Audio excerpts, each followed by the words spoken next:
far as we know, it has not gotten onto a freeway. But it is extremely dangerous, not only for the passenger inside that car, but for people around this area as well. We saw them going up onto lawns. We're seeing, again, making these really scary moves in traffic, driving on the wrong side of the street often, and just refusing to pull over. And he is continuing now eastbound on Firestone. You see some damage there to the front of the car. That was caused when he crashed through a chain link fence. An indication of the desperation with which he has chosen to conduct himself during this chase. And also an indicator that he's going to do whatever he can to try to get away. He's certainly been doing it so far. He's been driving on the wrong side of the road. We're going to see what he does here to try to get this person to move out of the way, with police in close pursuit. We believe the agency directly behind him is Southgate PD. They're in their city and pretty much staying within a fairly close radius of the city of Southgate. Have you noticed, Mark, how quickly people have been getting out of the way? We've had so many pursuits recently. It seems like people just kind of have a sense for it now. If it's happening near them, they see a car coming up on them. And, oh, my gosh, okay. There he's trying to get on the freeway. Making an erratic move there to get onto the freeway. And this is the first time we believe that this individual is getting on the freeway, but seems to be having a tough time doing it. Getting on the road to get on the southbound 710 freeway. Southbound 710 freeway at this time of day. I'm not too familiar with it at this time of day on a weekday, but you can bet, because it's an LA freeway, it's going to have a certain amount of traffic no matter where you are and what direction you're going, and that appears to be the case here. He's weaving in and out. There is some room for him to do so. You see him heading southbound on the 710 freeway now in Southgate. This, to our knowledge, as Michelle reported, is the first time we've seen him get on a freeway, so we don't know whether the CHP will get involved. We are sure they have been alerted already that this pursuit has now entered the freeway. That is their jurisdiction. That is their bailiwick. They know how to deal with things. They know how to close off ramps and on ramps in advance of a pursuit to keep traffic to a minimum. They know how to do those kind of round robin things to stop traffic to the rear of a pursuit to keep people from coming alongside of it. They're going to do whatever they can to keep people away from this guy as he continues to try to evade police. The original want, we do not know, but we know appears to be some sort of domestic violence situation involved here because of reports that the driver is hitting his female passenger while he's been driving and evading police. Driving now partly in that emergency lane, and in not too long, we'll have to make a choice whether to continue on the 710 or perhaps get on the 105 freeway as we continue to head south on the 710 freeway out of Southgate. And the first time that this has gotten onto the freeway just now, about a minute ago. We're now into the Linwood area, so we're very close to the 105 freeway. We're not sure exactly how many people are in that car. We do know that there is at least one female passenger. We're not sure if there's anyone in the back seat as well. It's hard to see with those blacked out windows. It's a silver Honda Accord, and it does have some front end damage from an earlier run-in with a chain link fence that the driver just smashed into and continued going while it obscured his vision. Drove about a half a block with that, moving that fence about a half a block, and then went up onto some lawns, and it was pretty crazy. And some very close calls going through stop signs and red lights and close encounters with pedestrians. And now we are on the freeway, which does bring down the danger level a bit, but still very dangerous nonetheless. It's always dangerous, as we have seen so many times, of course, Michelle. It's always dangerous when these pursuits are happening. He is passing, I believe that might be the 91 freeway that he's passing under right now, or the 405. Oh, no, I think it's the 105 freeway he passed under. Anyway, he's now continuing southbound on the 710 through Linwood. Now heading into, he's definitely staying in Los Angeles County. The varying agencies around here, the Sheriff's Department patrols Linwood. If he continues, of course, on the 710 southbound, he's going to pass through Carson and into Long Beach. He'll be in Long Beach all the way till the freeway ends, of course, on that 710. Yeah, we're in Compton now, passing through there, and the traffic, as you see, is getting heavier. He's using the emergency lane to try to get around all that traffic. Yeah, that works for now, but we'll see how that may not work for very long. You never know, there could be a car in the way, but we shall see. Coming up now on the 91 freeway, and we anticipate that this will continue on the 710, just given the fact that I'm not sure, well, actually, if you can get on the 405 or the 91 by staying in the far left of the freeway here, maybe you can. But for now, staying on the 710 southbound now in the Compton area, and the next major freeway will be the 405. Right, and there's a good tight shot of that driver who has a passenger, reportedly female, in the passenger side, of course, and he has been hitting her during this pursuit. Now you saw him making that pretty erratic move to get to the far right, and now he's really accelerating, trying to get past those trucks. You know, this area, too, the 710, heading to the port of Long Beach, you're going to have a lot of truck traffic, a lot of big rigs that are on that freeway. He's getting off now. This is Alondra. This would be, this would take him, it's very close to Compton, very close to Carson, and now he's crossing all those lanes of traffic, trying to dig a left-hand turn there, getting on the freeway again, looks like it, trying to go in the opposite direction, it would appear. We're going to find out where he's heading. We're going to try to find out if this is... Yeah, oh, still on the 710. South. Okay. Still heading southbound. Still heading southbound. So I was going to say, well, maybe he's going to head back to where this all started, but that's not the case. Heading southbound now, still on the 710 freeway. And this has been going on for close to a half an hour now. We're not sure what the initial want was, but we believe it started in the Southgate area, and it continues now on the 710 freeway. So far, they have not had any opportunities for pit maneuvers or spike strips, and perhaps they will soon. Now we're getting off. Where is this? This is Long Beach. He's now entered in the city of Long Beach. He's now heading on to the eastbound 91 freeway. Okay. Which I think at this time of day is going to be pretty packed. I think it's going to be pretty heavy traffic that he is now heading into. Yeah, it looks like it. Look at the road to the right. He's going to be joining those drivers shortly. So he may have put himself into a bit of difficulty here. Of course, you know, a determined driver is going to do what he can. We're going to see what he decides to do. There is an emergency lane. There are other options for him that are not in any way legal, but are physically possible. So he's, you know, those sorts of options are available to somebody in this sort of desperation. We don't know what sparked the desperation. We don't know why this person is running from police. We don't know why police initially came in contact with him, but he is continuing to evade, continuing to take the 91 freeway now eastbound, passing up a lot of traffic. You can see the traffic this time of day. It's rush hour, and the freeways are packed. There aren't too many options for you at this time of day to try to get into an area that is clear of traffic. And whether there is or not, the police can keep up with you. This is still, we believe, Southgate PD that is directly behind him.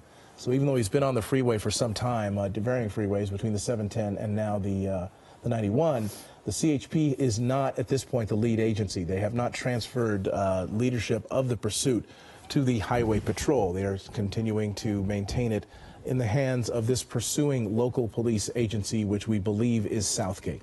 Looks like he's getting off here. This is the 91 freeway, getting off maybe at Cherry. Getting off at Cherry. Oh, so this is the North Long Beach area, Cherry Avenue. Yeah, he's not getting off. Okay, he didn't get off. It's one of those off ramps where you can change your mind on, and he elected to do exactly that. Wow, look at this. Okay, back into this emergency lane, and we've seen this before,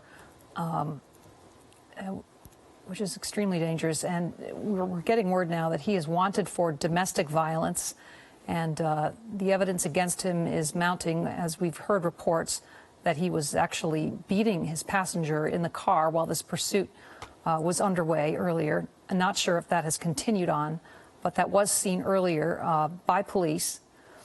And we're not sure how this started, if there was a want out for him and they spotted the car or what. But we do know that the pursuit started in the Southgate area, and now it is in this area of Bellflower, Lakewood, on the 91 freeway. All right, looks like another off-ramp that it looked like he was going to take and decided not to. You get the impression he was familiar with that kind of southeast L.A. County area of Southgate, Huntington Park, South L.A., Compton, because he did get off. He was in the surface streets there, and he kind of circled around that area. One wonders if he doesn't have that sort of familiarity here, and maybe that's why he's not taking the off-ramps, or hasn't thus far. It's like he's doing head fakes here. And now he is taking the off-ramp, Lakewood Boulevard, off the 91 freeway. We're going to see which direction he goes on Lakewood Boulevard. It's at the bottom of the off-ramp now. Absolutely stopped traffic. He's pulling his way, trying to... for these drivers to get out of the way right now. Wow. Yes, very scary. It looks like he may have hit that red car, that Mini Cooper. Hard to tell, but coming up on really thick traffic and putting a lot of drivers in peril right now. The police following very closely throughout this pursuit. We haven't seen it go into tracking mode. And that is probably because the passenger is in extreme danger, so they want to stay right up on it.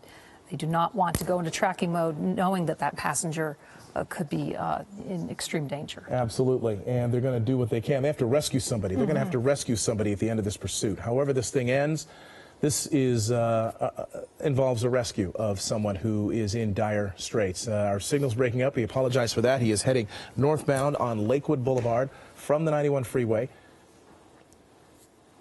And this is a business district, not residential. You're going to see a lot of traffic signals, and that one was green, which is good. We're hoping, for the sake of everyone, that he doesn't run any more red lights, because every time he does, of course, the potential for catastrophic accidents is very high. Yeah, we've already seen him run down a fence and carry that fence with him for at least a half a block, and then go over some people's lawns. Lots of driving on the wrong side of the road, lots of going through red lights and stop signs. Really just complete disregard for the laws of the road. And continuing now on the surface streets, which, as we know, is very dangerous, much more so than being on the freeways, because you have the intersections that he's going through without slowing down or stopping. And of course, the whole pedestrian thing comes into play, where people are up on the sidewalks or crossing the street and could be hit by this individual. Yeah, and the thing about it is he's going fast enough where somebody could be appearing out of nowhere, and there's just nothing he can do. He won't be able to stop. He won't be able to slow down. Might not even be able to swerve out of the way. Neither will they, when you're just minding your own business, not expecting something like this to come up on you, and then it suddenly does. Catastrophe can occur, and we've certainly seen that. We saw one last week where somebody in a minivan was broadsided, or an SUV was broadsided by a pursuit suspect. A woman was ended up being taken to the hospital in that case, and we're hoping that doesn't happen here. This is continuing now on in Lakewood, now going northbound. Okay, and very limited options as far as the police go, because it's on surface streets with traffic, so it's very hard to just suddenly put out a spike strip when the driver is making a lot of moves. It's hard to track where this individual is heading. That is key for putting out a spike strip, is the ability to anticipate where this individual is going. But he's been making a lot of turns, and with all the other traffic on the road, it's really hard to bring this to a stop that way. Putting his arm out the window now, gesturing out the window, not sure what that was all about. Eastbound Rosecrans now, still in the Lakewood area. And if he were to get back on the freeway now, I believe it would be the 105. But right now, it continues now on the surface streets as we approach the 6 o'clock hour. And I'm joined now by David Ono with Eyewitness News at 6. Hi, Michelle.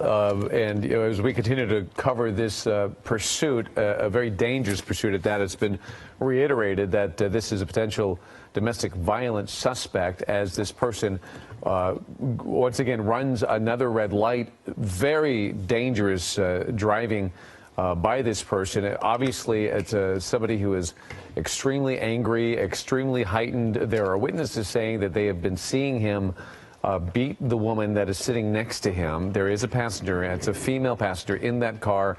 This potentially a domestic violence case right here.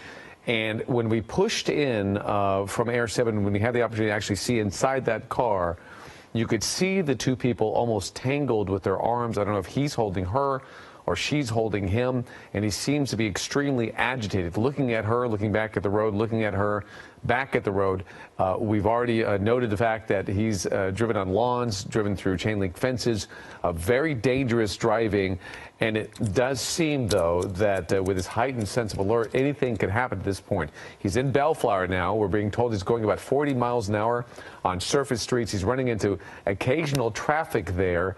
And Southgate police are right behind him. We haven't seen, there's a little bit of signal breakup there, but bear with us. We'll get through that as he continues through Bellflower. Ellen Leva joins me right now, as well as we prepare for Eyewitness News at 6 o'clock, 5:59. Going into the next half hour, Ellen, and this is one of those pursuits that you just don't know how it's going to happen. Yeah, very disturbing to watch, because we know that that woman already is in danger.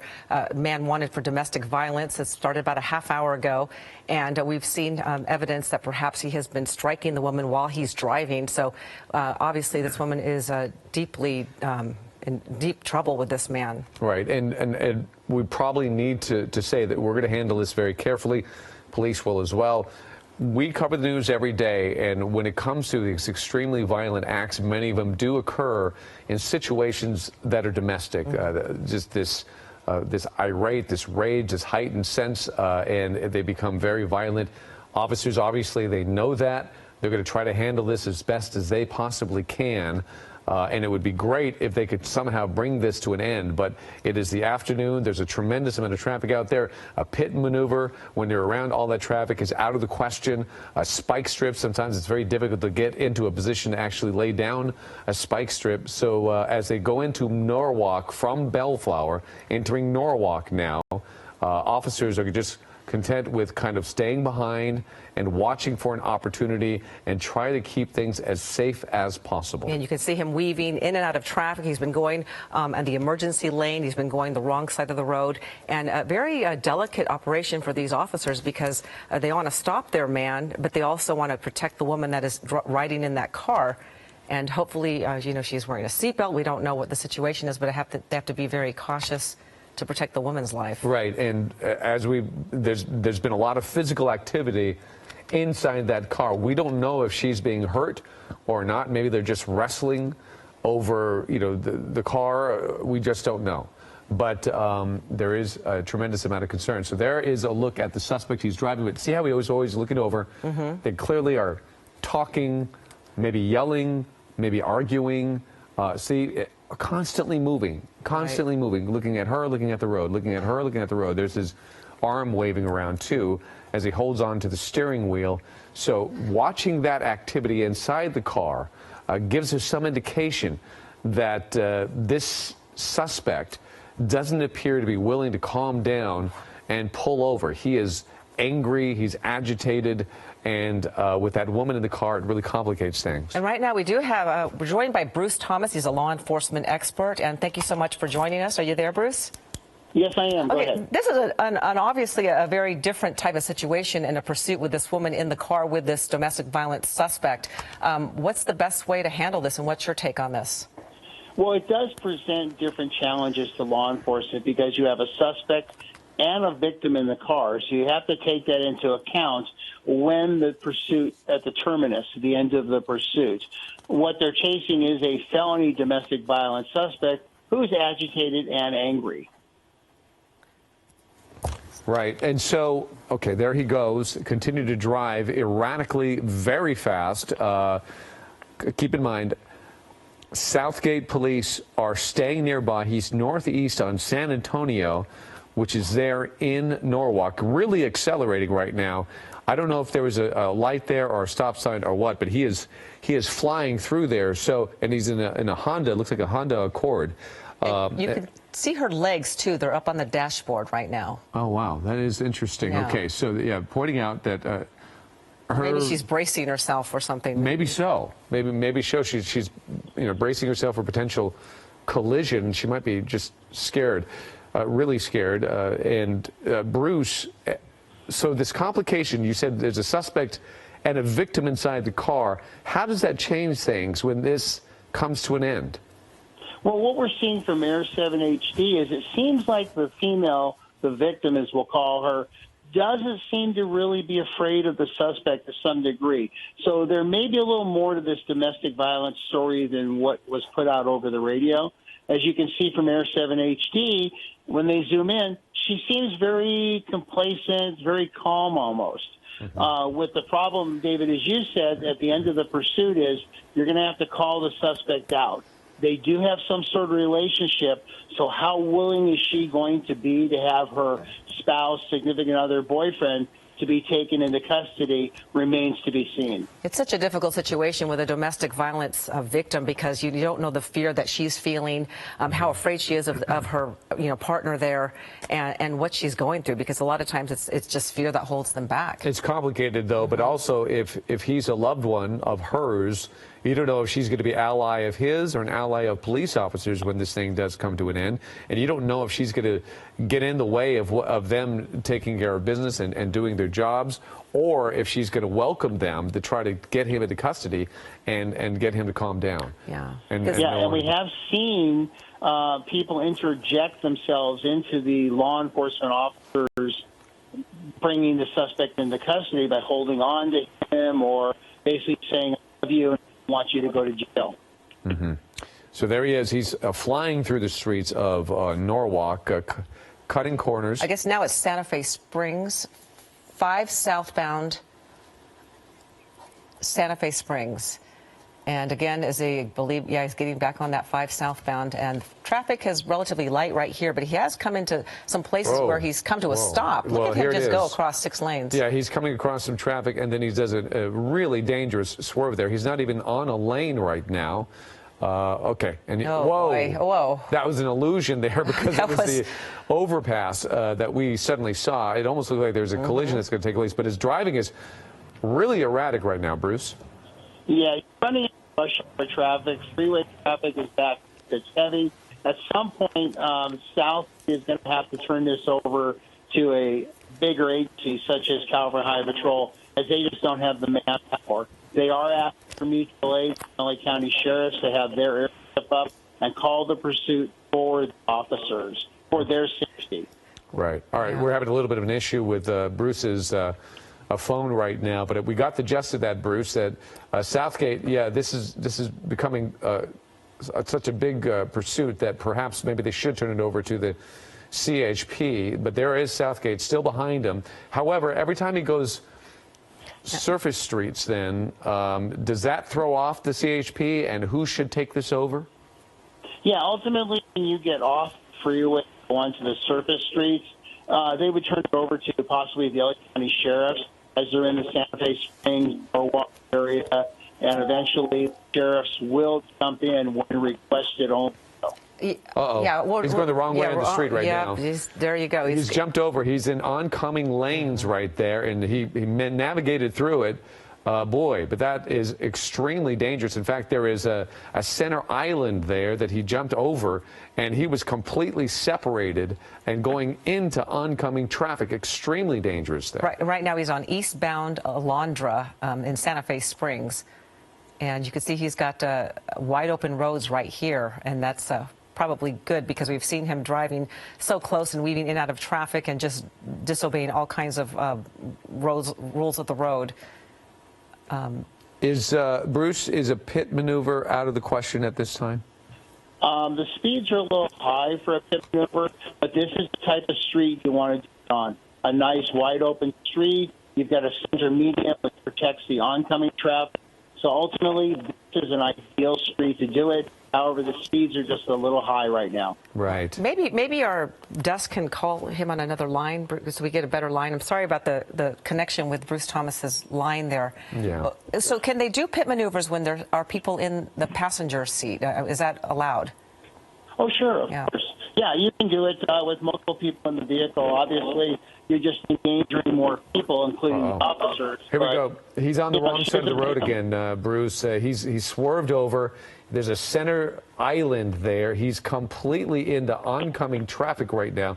Hopefully people are able to see him coming, and with police officers behind him with hopefully lights and sirens, at least close enough to warn people that something is up.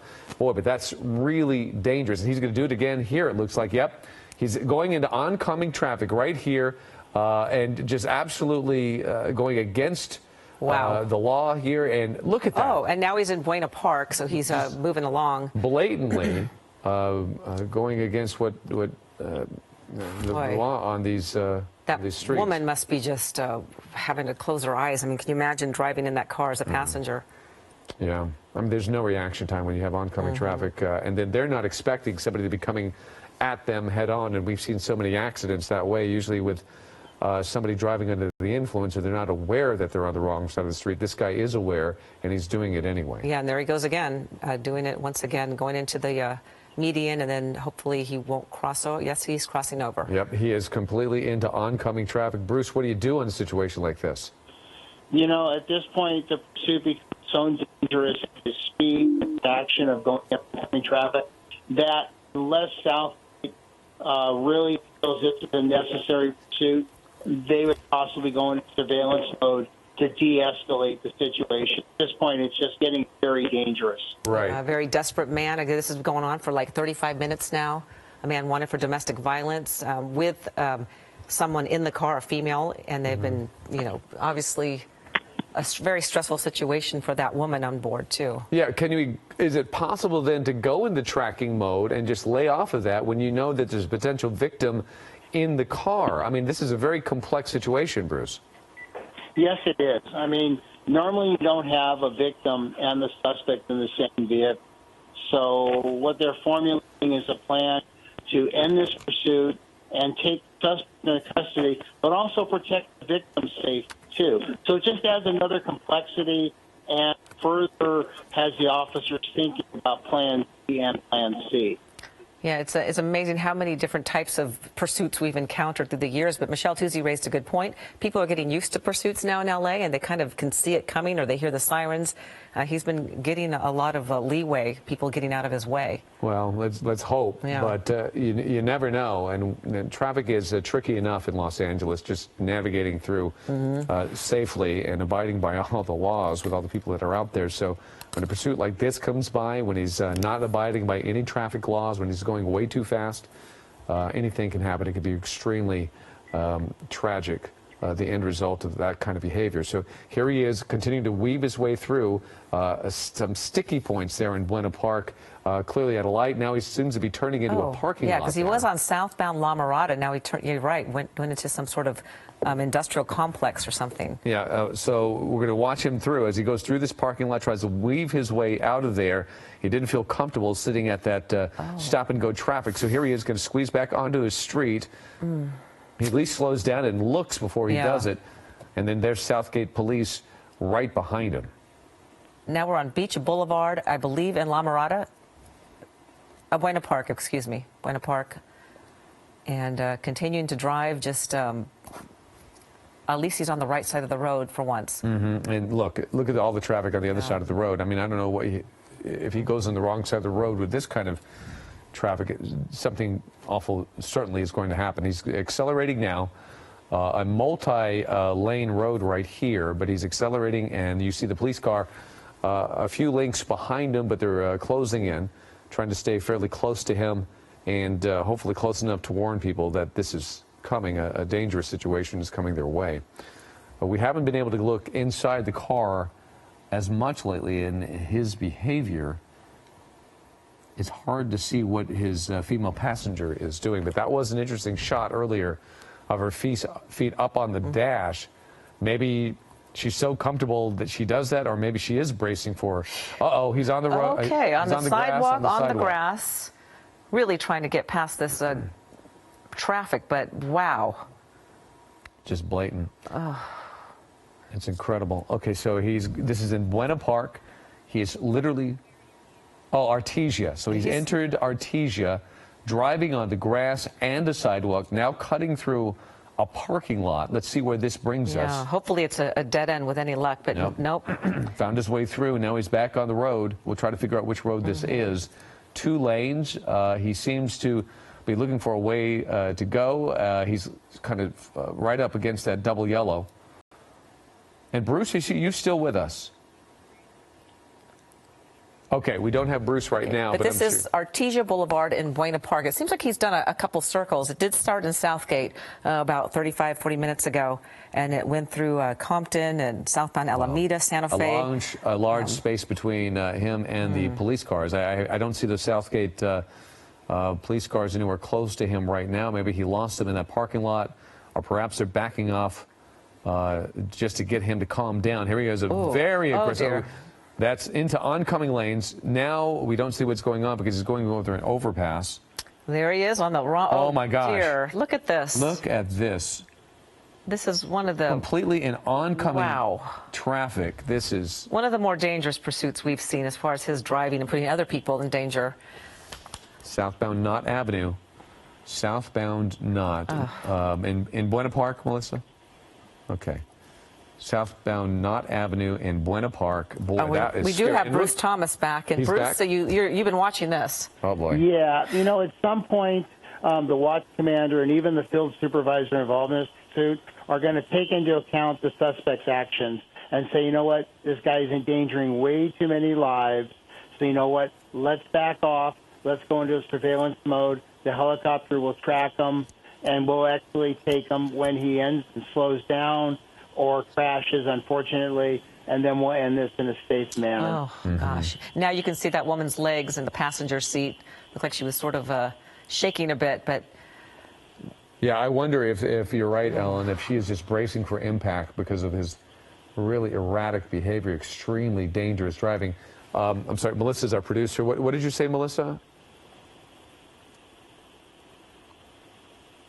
Did you give us a locator? And then we got we had a little problem with our but we're still in Buena Park on the eastbound. I believe you said 91, and we're struggling to get that signal back. But what a dangerous pursuit! We've seen this guy going through all kinds of surface streets on the wrong side of the road with that woman in the car seat. Bear with us. We're going to get Passenger. that signal back, but extremely dangerous driving that we have been watching. I think we got that signal coming up right here, so we fixed it. So we're going to pop that up for you right now. Let's get our bearings here. There he is. He's about to take a right there at 9th and Beach in Buena Park. He is in that bluish Honda Accord. Okay, there's maybe you can see the passenger. You see that passenger on the right-hand side? Those are her legs that seem to be up and braced against the dash. And he is obviously driving right now. And in the past, we've seen them tangled up, him yelling at her. Okay, so he is behind. There he is. He's in the middle lane right there. That's the vehicle. You don't see a police car behind him because it looks like that they have pulled off trying to get him to calm down. His driving has been so incredibly dangerous that they might be just tracking him via a helicopter and trying to keep up with him. Dave Coons joins us right now, and Dave's our car specialist. And Dave, what are your thoughts on this Honda that he's in? Well, unfortunately for police, these are very reliable cars. That's an older model Honda Accord, and as people who own them will tell you, they tend to go forever. The key question is how much fuel is on board, as we always ask in these pursuits. But a pretty durable car. We saw him hopping curbs. He's been hitting things. It's still going. I don't see any tire damage. I don't know if they've done a spike strip. I wasn't watching the whole. We don't. I don't think there is any car. Did a sudden U-turn there. Look, there's 1, 2, 3, 4 police units behind him now. They're on Western in Buena Park. The police officers, the Southgate police, they are behind him again. So they've re-engaged this pursuit. There is a great shot of his passenger with her legs braced up against the dash. And we don't know if he has been violent to her inside that car, but this is a domestic violence suspect in this pursuit. And Dave, back to you. It does seem this car, granted, Hondas aren't known for their speed and their power, but this car can accelerate. Well, you'd be surprised. That generation of Honda, if I can tell the current generation, you could get it with a V6 engine. They were actually pretty powerful. Also, where he is, surface streets, that car is very maneuverable. Does a lot of tight turning radius if you need it. I know they were on the freeway earlier, but it's an environment where this car, if the guy knows what he's doing and has driving skills, it can actually do pretty well. Front wheel drive, if he takes corners too sharp, it can do what's known as understeer and kind of overshoot the turn a little bit, but it looks like he's under control and he's not going that fast, but so far it looks like the car is holding up pretty well. Right now he's going on southbound Beach Boulevard, and let's see what he does after this There he is. overpass. There he is. You know, he has stopped at traffic a couple times, and that woman could have theoretically jumped out. So it makes you wonder, like, what's going on in her mind as well. I mean, but maybe not. I mean, it might be. He might be holding her, or maybe it's just not enough time for her to get out of the car. Yeah. But Bruce Thomas is with us as well, and he is watching this behavior. Bruce, what are your thoughts? Well, you know, not only do you have a domestic violence case, whether it's a felony or a suspect, and I believe they're chasing a felony, but you possibly are adding kidnapping or false imprisonment charges too. So another higher grade felony. So that's why the pursuit's going to continue. It does look like he's calmed down a little bit, maybe not as agitated, but ultimately, if he stays in the same area, I would think that the mutual aid agencies would possibly look for a spike strip or maybe deploy a pit maneuver. Right. So he's still in Buena Park, Bruce. So, yeah, that's a good sign. If he stays in Buena Park, maybe they can somehow anticipate where he's going to go and have somebody prepared to do a spike strip. There he is. He's apparently right near Knott's Berry Farm right now. Oh, okay. Knott's Berry Farm. Okay. But he was driving on the wrong side of the road again, but now he's back to his side. So far, we don't believe he's hit any vehicles. We have seen him go up on the sidewalk, go through a chain link fence, go through yards, grass, and definitely what's most disturbing, he's been going on the absolute wrong side of the road into oncoming traffic. Okay, Dave. Just taking a look at the rear of this car now, I see a single exhaust pipe, which tells me it's not the V6 Accord. Kind of a trivial matter because it can still do the kind of speeds it needs to do, but it's not the hotter version, if you will, of that Accord, because it would have two tailpipes on it if it's a V6. Four-cylinder. Yeah, so this is the four-cylinder, probably an automatic transmission, and if it's been well maintained, it probably has the ability to keep going and going and going, and again, as we said earlier, depends on the fuel capacity. Yeah, and I'm not the kind of commercial Honda would appreciate, but, you know, it does speak to those, those cars are so reliable. But as cars go, go ahead, Bruce. I was going to say, it seems like the police or the chasing agency, whether it be Buena Park now or still Southgate, has backed off greatly from the suspect. At least the shots from Air 7 HD are showing that. So maybe they're realizing, you know what, let's not put as much pressure on the guy. Let's let him decompress a little bit. So they just keep an eye on him, kind of track him, figure out where he is. Yeah, and you've got mutual aid from the LA County Sheriff, so they've got their airship up who's tracking this guy also and calling out the streets he's on. So at this point, there's really not needed to get right up on top of him and kind of pressure him and, you know, and pressure the suspect who's already under a lot of pressure. Right. Public safety is the number one here, and you don't want him to get so hyped up that he hurts or kills innocent victims in this situation. There he is in oncoming lanes. Again, it's tough to see, but he's behind that tree. There he is, sneaking through the light. And so they've backed off, but they will track him via the air. Of course, Bruce, it's a tough decision for law enforcement to make, because if that is, in fact, a victim with him in that car, she's in danger, and it puts them out of position to make a quick move on him if he does stop or something violent happens. Yes, it does. You're 100% right on that, but as you said earlier, the most important thing in a pursuit is public safety. And even the safety of the suspect is important to law enforcement, because the last thing we want to do is have him crash into innocent people and hurt or kill somebody. Right, as he's headed to a large intersection, kind of just barreling through. Going against another light, running a red light there, but luckily he hasn't hit anybody yet. So we continue to watch as he is dealing with rush hour traffic, 6:22 in the evening in Buena Park. Oh, Anaheim. I'm correct. So he just entered into Anaheim. Been in about 6 or 7 different jurisdictions there, but now back in Anaheim and driving in the median there, just trying to get past the traffic. And he's done whatever he can. He's gone on the sidewalks. He's gone on the emergency lane. Now driving in the median and just whatever he can do to get away. But and he's sneaking over in that center median. There he is. He's in oncoming traffic again, sneaking back over to the right side of the road. As Dave Coons mentioned, we don't know how much gasoline he has in that car right now. He's really been accelerating, which is going to consume a lot of gas. Well, the other thing he's got to be concerned about, if he's going to make these real wild moves, like, earlier he jumped up on that curb. If he starts hitting curbs with a front-wheel drive car, you have everything kind of buried in the front of the car. So you have the half shafts, you have all these what are called CV joints, and you can really damage the drive system of the car as opposed to a rear-wheel drive car. So that is a concern. If he hits the wrong curb the wrong way, he could instantly be disabled, which would do law enforcement a big favor, of course. Certainly would. Watch closely, though, because he is sneaking over that center divider, that double yellow line, every now and then, coming very close to oncoming traffic. There he is again. He's completely on the wrong side of the road yet again. Cross that double yellow. Now he's going to try to hopefully sneak back in. But, yep. Oh, we've seen some really close calls, really just like close. the one we just saw right there. Yeah, so then he's back.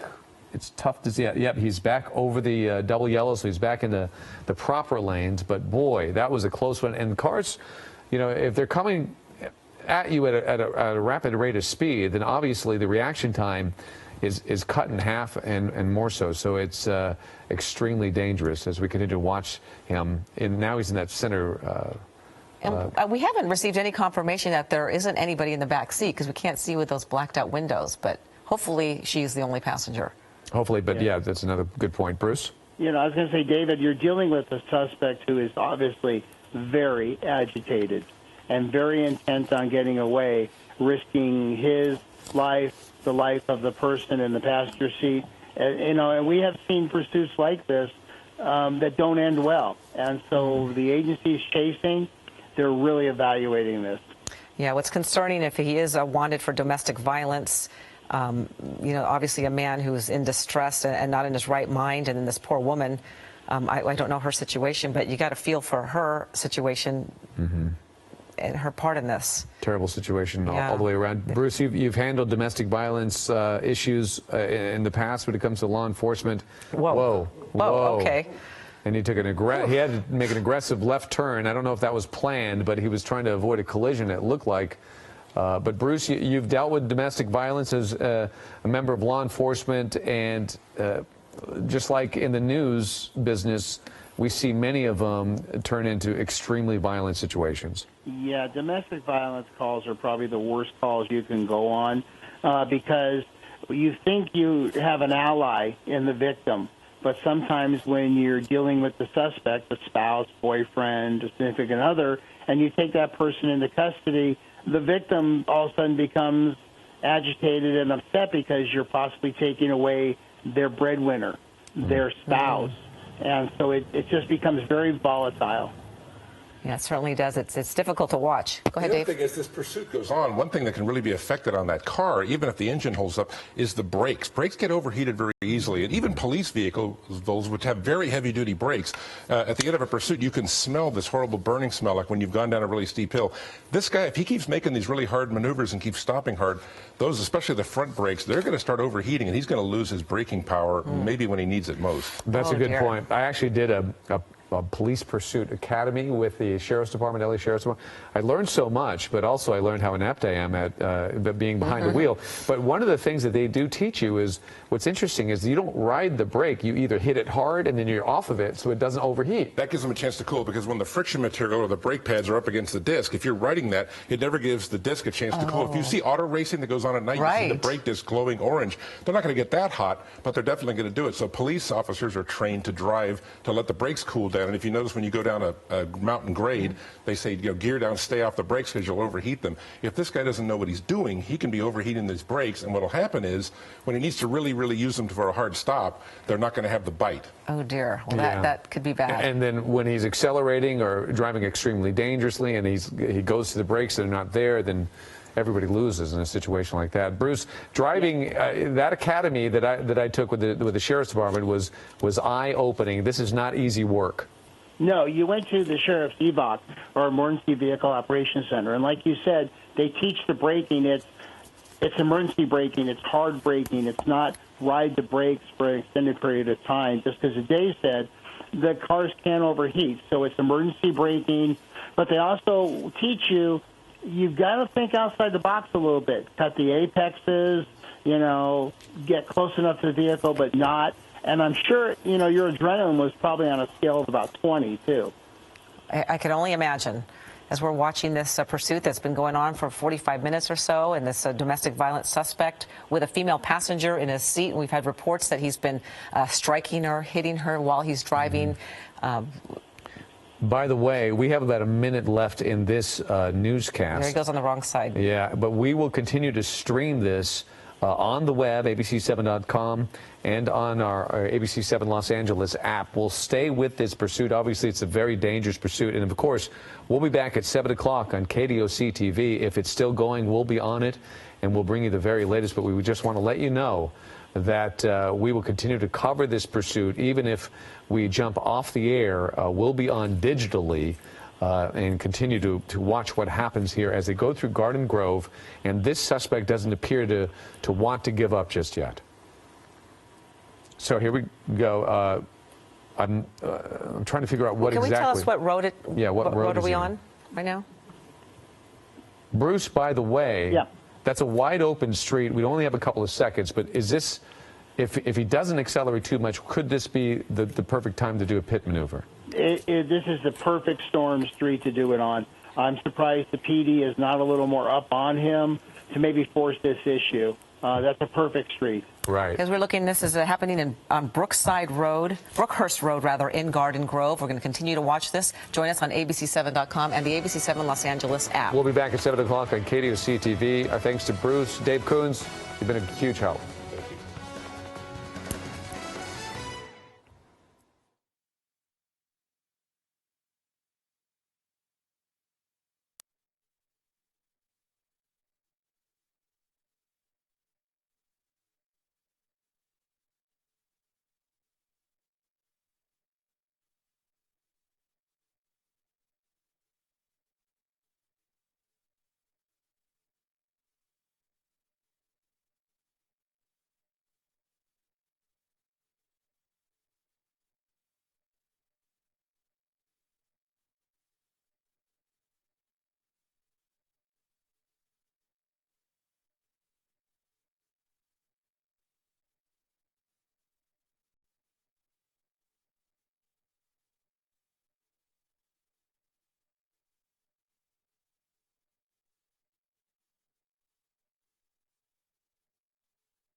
Air 7 HD, we are in Los Alamitos on the 22 freeway.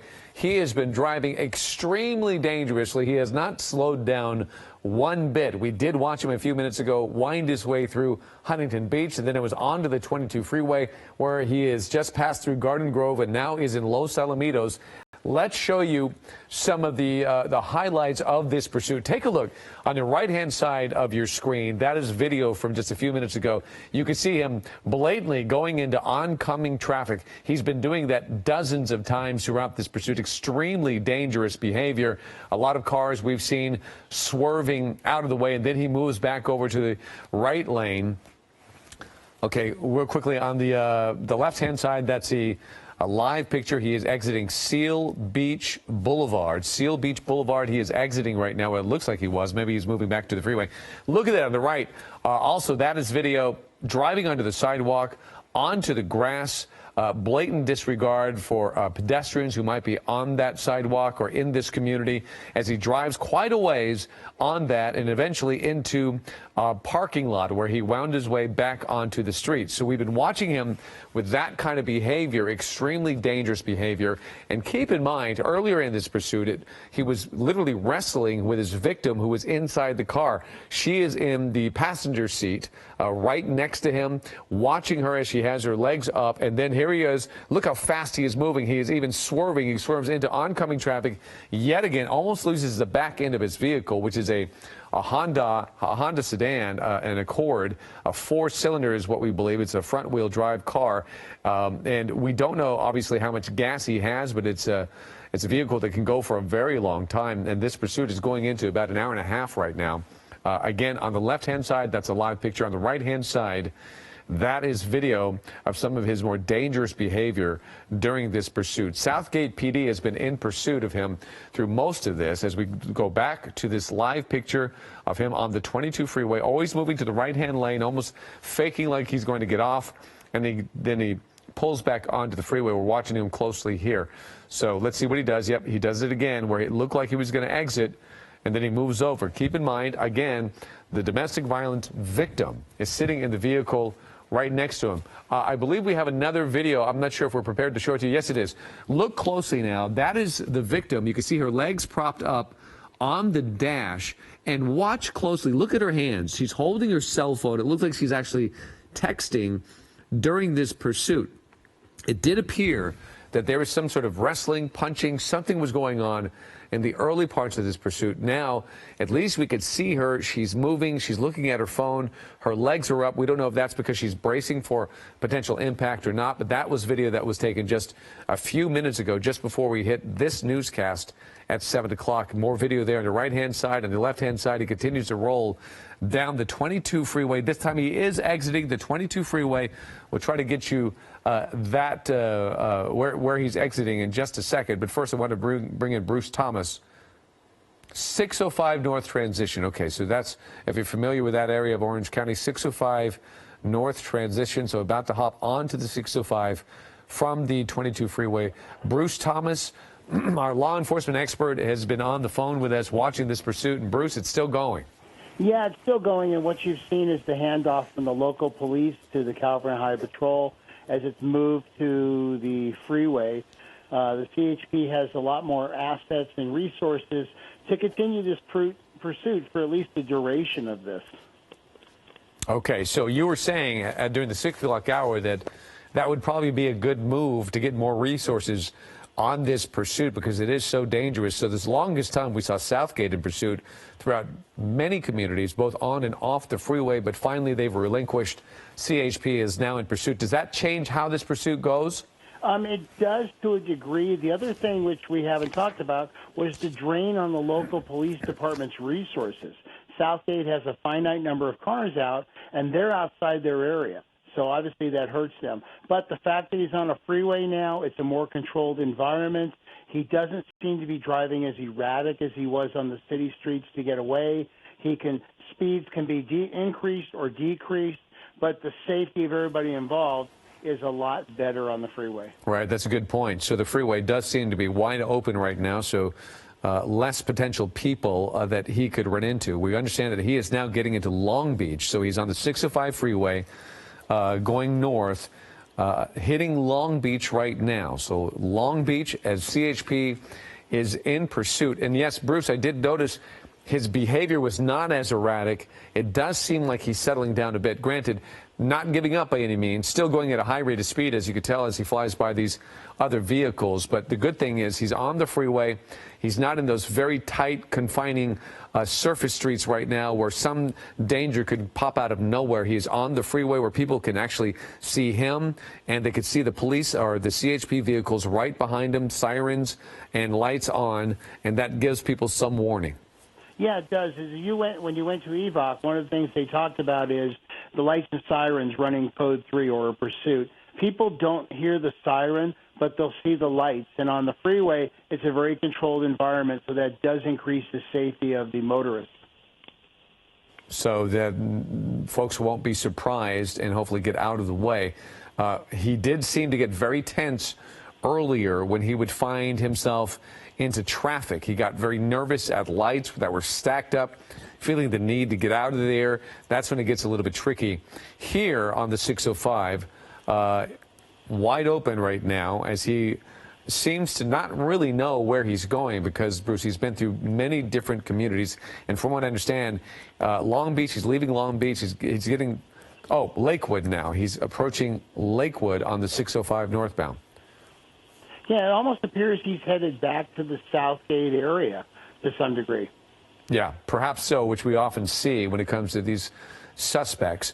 You know, there's a lot of concern about that victim in his vehicle. So for our new viewers there that are joining us here on KDOC TV at 7 o'clock, we have been watching this since the 5 o'clock hour of Eyewitness News. And in the early parts of this pursuit, it was extremely dangerous. His driving was erratic, but also he was heightened. He was clearly very angry. He was turning and yelling at the woman next to him. And often, some of the reports say that they actually saw him beating her in that seat. Now, we showed you that video. We were concerned about her consciousness. She clearly is conscious. She's got her feet propped up on the dash. She's got her phone in her hand. She looks like she is texting. So she is physically present right now. And there's that video again. So you see her legs are up.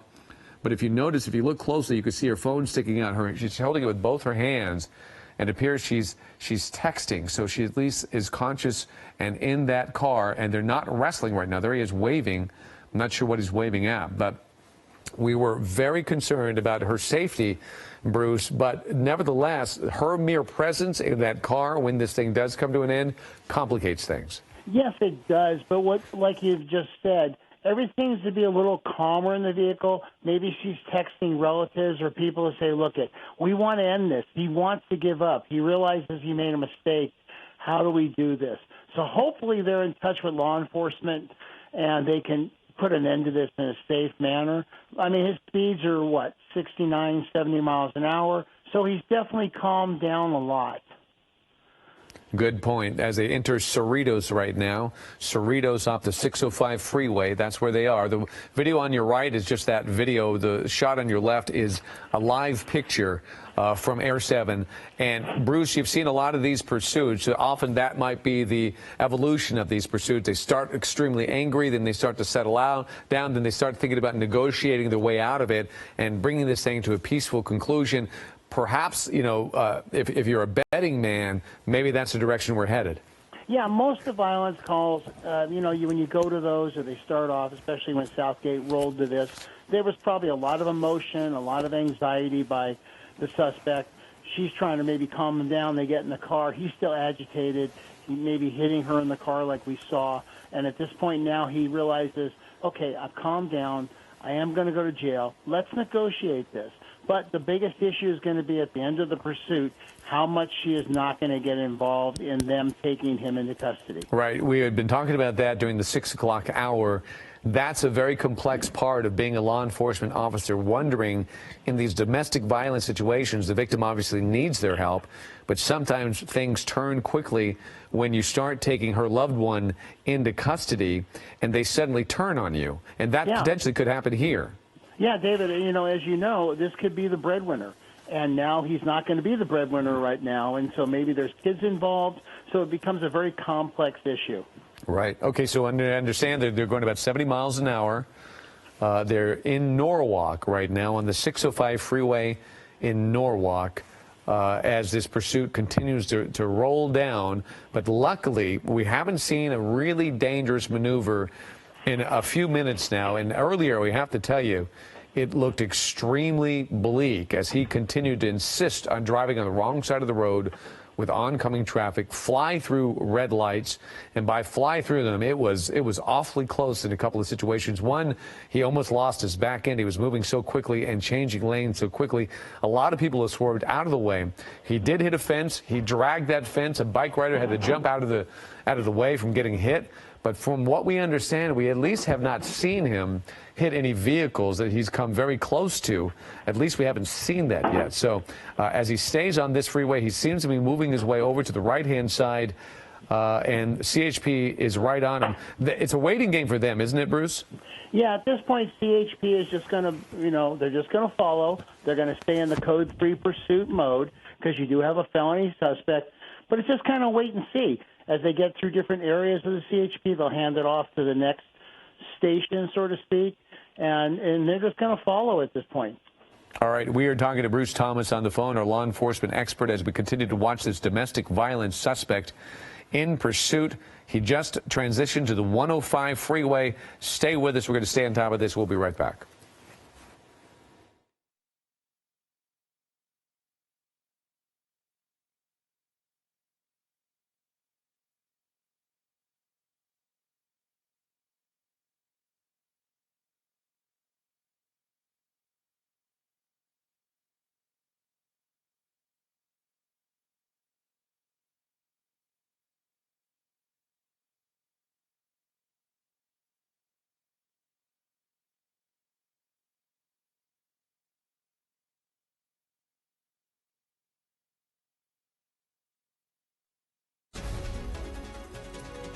All right, we want to take you back to that pursuit. We are on the 105 West in Downey right now. The car that's being pursued is the one in the far left lane. You can see him moving through traffic. It is a Honda Accord, four-door, kind of a silver blue. That's it right there. Older model Honda, but it's a peppy car. This guy has been driving it like crazy, accelerating, taking very tight turns.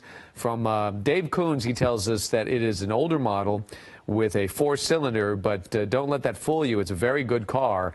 It has a durability, and it can go for a very long time. And we have been watching this pursuit for getting close to 2 hours now. Again, on the 105 freeway, westbound, going through Downey. Inside that vehicle, not only the suspect, who is a domestic violence, a felony suspect, but also his victim, a woman who's sitting in the passenger seat right next to him, and the CHP is right behind. Most of this pursuit, during most of it, was Southgate, so they followed him from freeway to community and different communities, but the CHP took it over, and now they're staying close behind him, watching his movement. In the meantime, Bruce Thomas joins us right now, our law enforcement expert, to help me analyze what's going on. Bruce, they're content in just letting this guy go? Run the helicopter. You cannot outrun the radio. So at this point, we're going to stay behind him. We're going to follow him. At some point, hopefully the suspect gets tired of this game, pulls over, and gives up. I mean, he's ultimately going to go to jail, and in his mind, hopefully he can rationalize that. And there's a really good chance that they already know who this guy is. It's not like he's going to be able to avoid them. Even if, let's say, he got away today, they're going to still get him.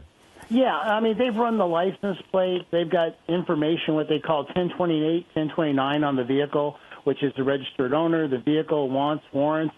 They know who this guy is. He's not going anywhere. If he gets away tonight, you know what? They'll get him tomorrow at that point. The other thing, too, is the officers are now in a much calmer mode because CHP practices the freeway pursuits. So their stress level's down also. They're just kind of sitting back, following them.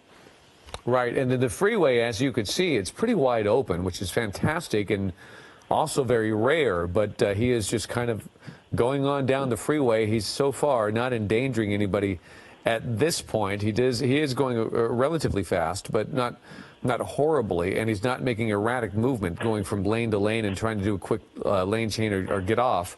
So that's all good because, as we pointed out at 6 o'clock, public safety is of the utmost concern, and keeping this guy from hurting himself or anybody else is the ultimate for law enforcement. Yeah, that's a big part of this whole thing. The last thing an officer wants to do is hurt somebody as an innocent third party. And in this case, he's on the freeway. He's not really endangering anybody, so CHP is going to sit back and just follow him.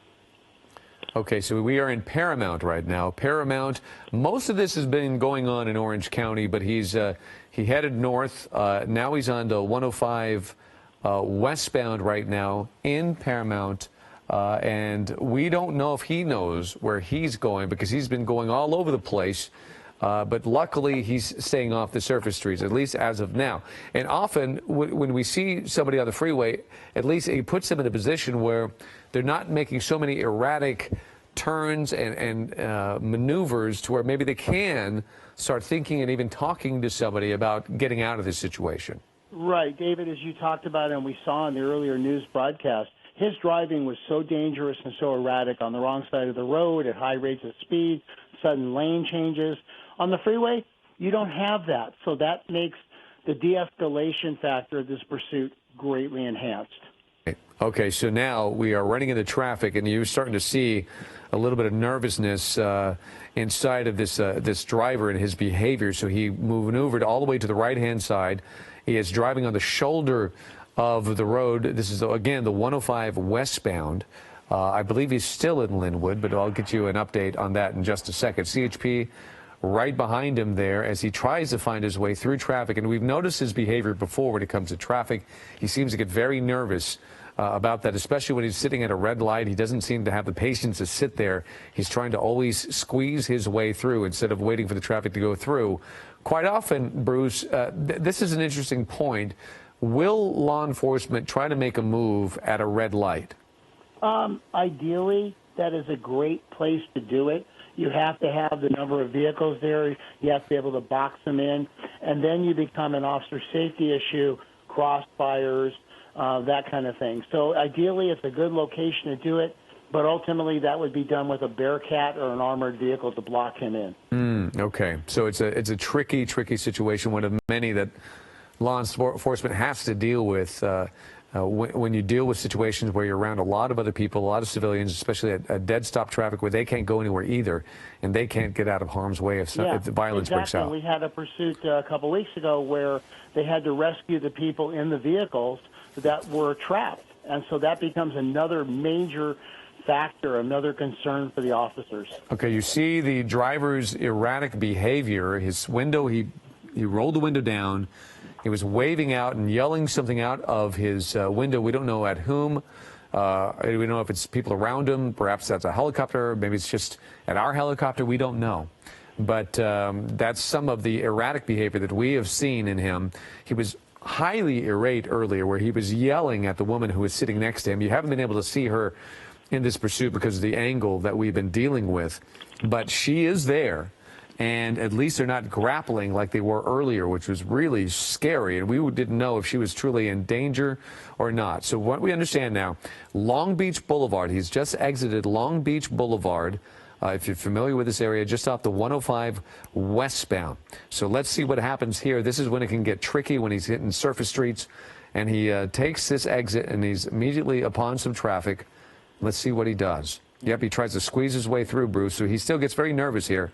Yeah, and what you're seeing, David, is Highway Patrol has been in contact with LA County Sheriff's Century Station in this area to let them know, hey, the pursuit's coming your way. And obviously what the sheriffs will do are kind of flood that area with units and monitor it from afar, so when this pursuit does end or he does foot bail, they're in the area to pursue him. Okay, excuse my ignorance, but who is that behind him right now? Was that a sheriff's? Is that sheriff's behind him now, or is that still CHP? It looked like CHP is right behind him again. Looks like they just transitioned. In that area, CHP patrols the unincorporated county areas. Okay, so he's going to pull into a parking lot here. Brace yourself. There is a pedestrian there on the sidewalk, probably has no idea what's going on here. Now he's noticing police cars. He's going to wind his way through this parking lot. He's done that a number of times during this pursuit. Okay, he's on Imperial Highway. I'm sorry, again, this Linwood, Michelle. Michelle's my producer in the booth. Yeah, he's in the Linwood northbound area, the unincorporated Firestone area. Okay. Okay, so if anybody's aware of that, you know, we see it often, the Firestone Mall. So the Firestone area is where he is. He's in Linwood, northbound. Did you say Long Beach, Michelle? Long Beach Boulevard in Linwood. Long Beach Boulevard And in... he's close to Southgate, too, where this whole thing started, so he might be working his way back home. Yeah, so that might be, and we see it almost like clockwork when it comes to these pursuits.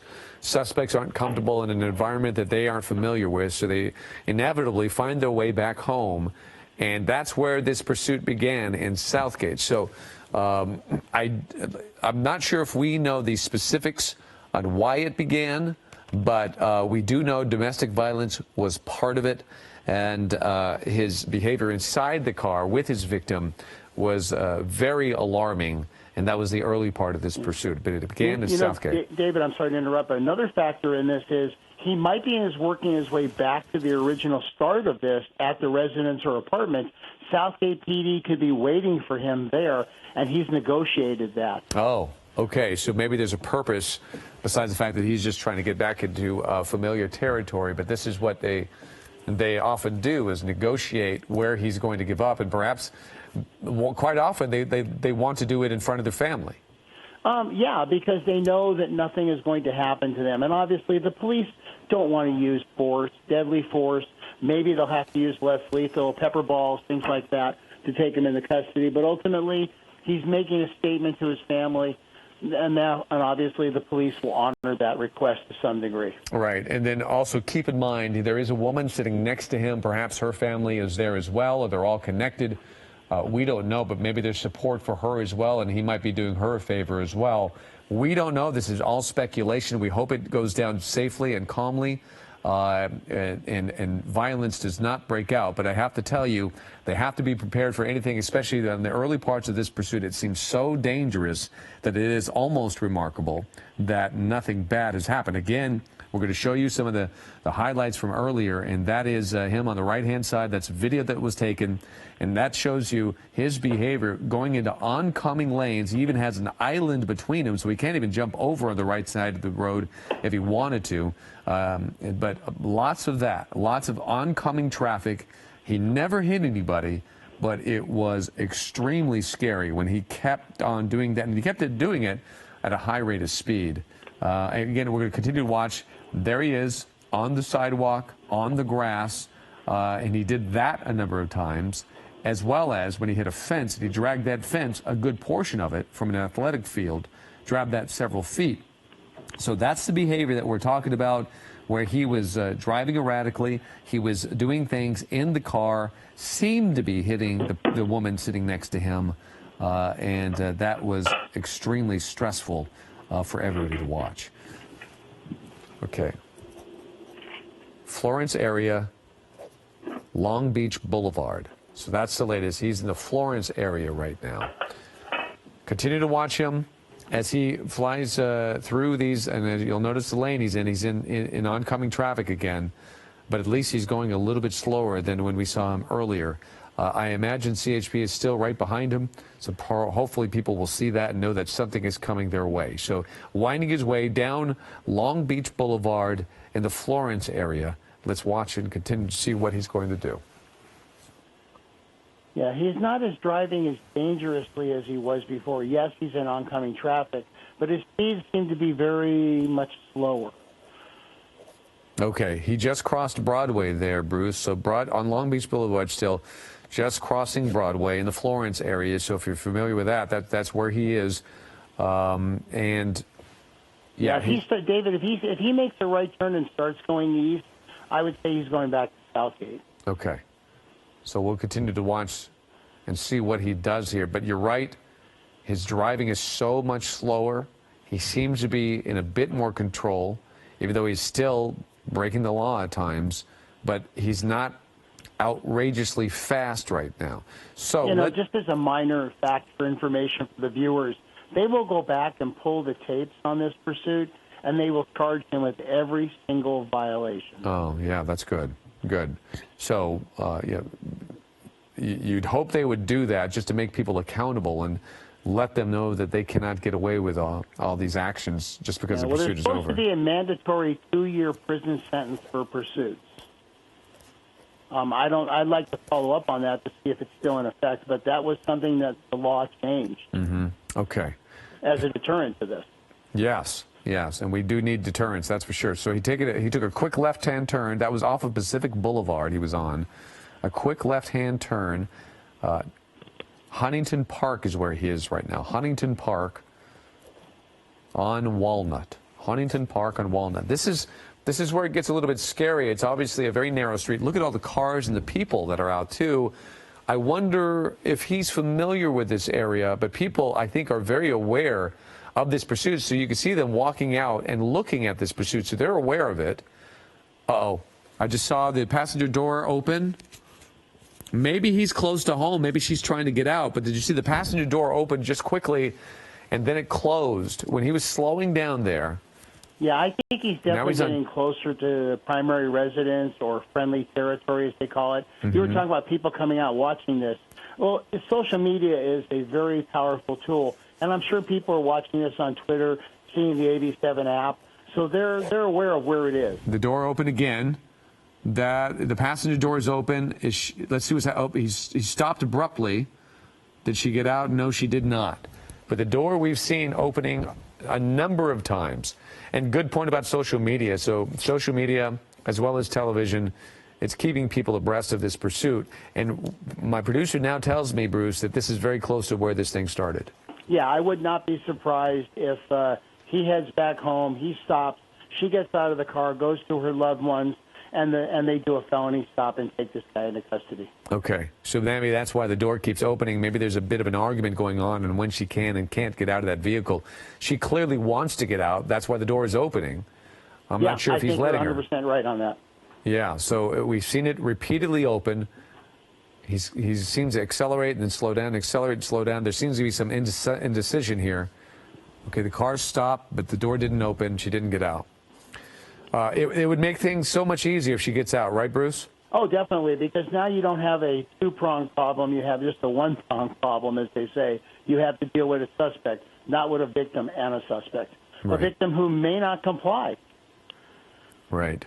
Okay, so you see all the people out in the street. Some have their cell phones out. They're very much aware that this pursuit is going down the street. It does seem that they do know where they are right now, and now it's just a matter of deciding what to do at this point. Back to their home turf or their home territory, familiar. Maybe they just couldn't figure out what to do and how. Her feet are still up on the dash there. You could get a good shot of the victim. She's in the passenger seat. Those are her legs. That's the way she's kept them for the last 2 hours, basically braced up against that dash. We don't know if she's bracing for impact or maybe that's just the way she wants to sit at this point, but that's her. A shot of the victim as well. And then he there is driving. You can see his hands on the steering wheel. So tinted windows, it's tough to kind of look in from the side. Earlier in the afternoon, we had a pretty good shot. So we don't know if there's some kind of negotiating going on between the two of them right now. But let's continue to watch and see what they do. Oh, he's got his window down now. You know, David, it's just interesting how she doesn't seem as very frantic as she was earlier. Oh, she's waving. She seems calm. You're right. Look at that. She's waving. But I don't know. I guess we can't. Northbound Long Beach Boulevard is where they are. Northbound. Okay, in Southgate. So they're in Southgate on northbound Long Beach Boulevard. Yeah, so, but we can't jump to conclusions either, but that is interesting. Her window is down. She's waving, but could she be waving for help or she waving? You know, I think we're going to go with the other avenue on this, that she's in friendly territory and maybe they're making, I hate to say it, like a victory lap almost. Right. Maybe she does. Maybe she feels that she's in trouble as well. We don't know. But yeah, I think there's a lot to figure out on what has been happening here and what the situation is. But they are calling this a domestic violence suspect. And the assumption is the victim is with him in that vehicle. But you've been seeing, just as well as we have, some of the bizarre behavior of these two. Both the windows are now down, so they seem to be willing to greet the people that are on the streets. Perhaps it's a kind of a Pacific Boulevard is Michelle, is that correct? They're on Pacific? Okay, Long Beach turns into Pacific Boulevard, so they are now on Pacific Boulevard in Southgate. Yeah, and what you're seeing, David, from Air 7 HD is you're seeing sheriff's units in the area. So they're blocking intersections. They're trying to control this guy to see exactly where he is going to go. Let's say hypothetically, there's a negotiation going on right now, and they're hoping this guy pulls into some place that he's familiar with and eventually gives up. Do they try? Are they fighting? Uh-oh. All right. You know, it looks like there's some agitation going on. Yeah, and then maybe she was trying to get control of the car or something, but there's something going on in the car, so they're getting more and more agitated again. Yeah, I did see some physicality going on inside of there. Then he swerved quickly. Maybe he swerved because he wanted to, or maybe she's trying to get control of the car. We don't know. And you know, David, that's another, part of this equation is the more she gets agitated toward him, the more agitated he gets and starts doing stuff which maybe we as law enforcement don't want to see happen. Yeah. All right. This is kind of scary when you see somebody moving around inside the car like that. So he clearly is yelling at her. He's moving around a lot more. This is starting to remind us of their behavior near the beginning of this pursuit when it would look really dangerous inside that vehicle. So they seem to be getting more and more agitated. Maybe she did want to get out of the vehicle and he didn't let her. Maybe they did negotiate to stop this and he didn't do it. And he's continuing to roll through, and he's just sitting there with some indecision right now, and she's tired of it. Yeah, she could be yelling at him, getting him amped up, and now he's back on surface streets, and you see his driving has become a little bit erratic again. Okay, so they're in Huntington Park, from what we understand. And, yeah, with those windows down, we get a much clearer shot of what's going on in there. He seems to be moving around a whole lot. He's moving stuff. He's doing a lot of that, grabbing something from down below and throwing it into the back seat. He's constantly turning to her and talking to her or yelling at her, and that's exactly what he was doing earlier on. Now he's rolled the window up, so we can't see him as well. Yeah, and that presents another issue for law enforcement with tinted windows.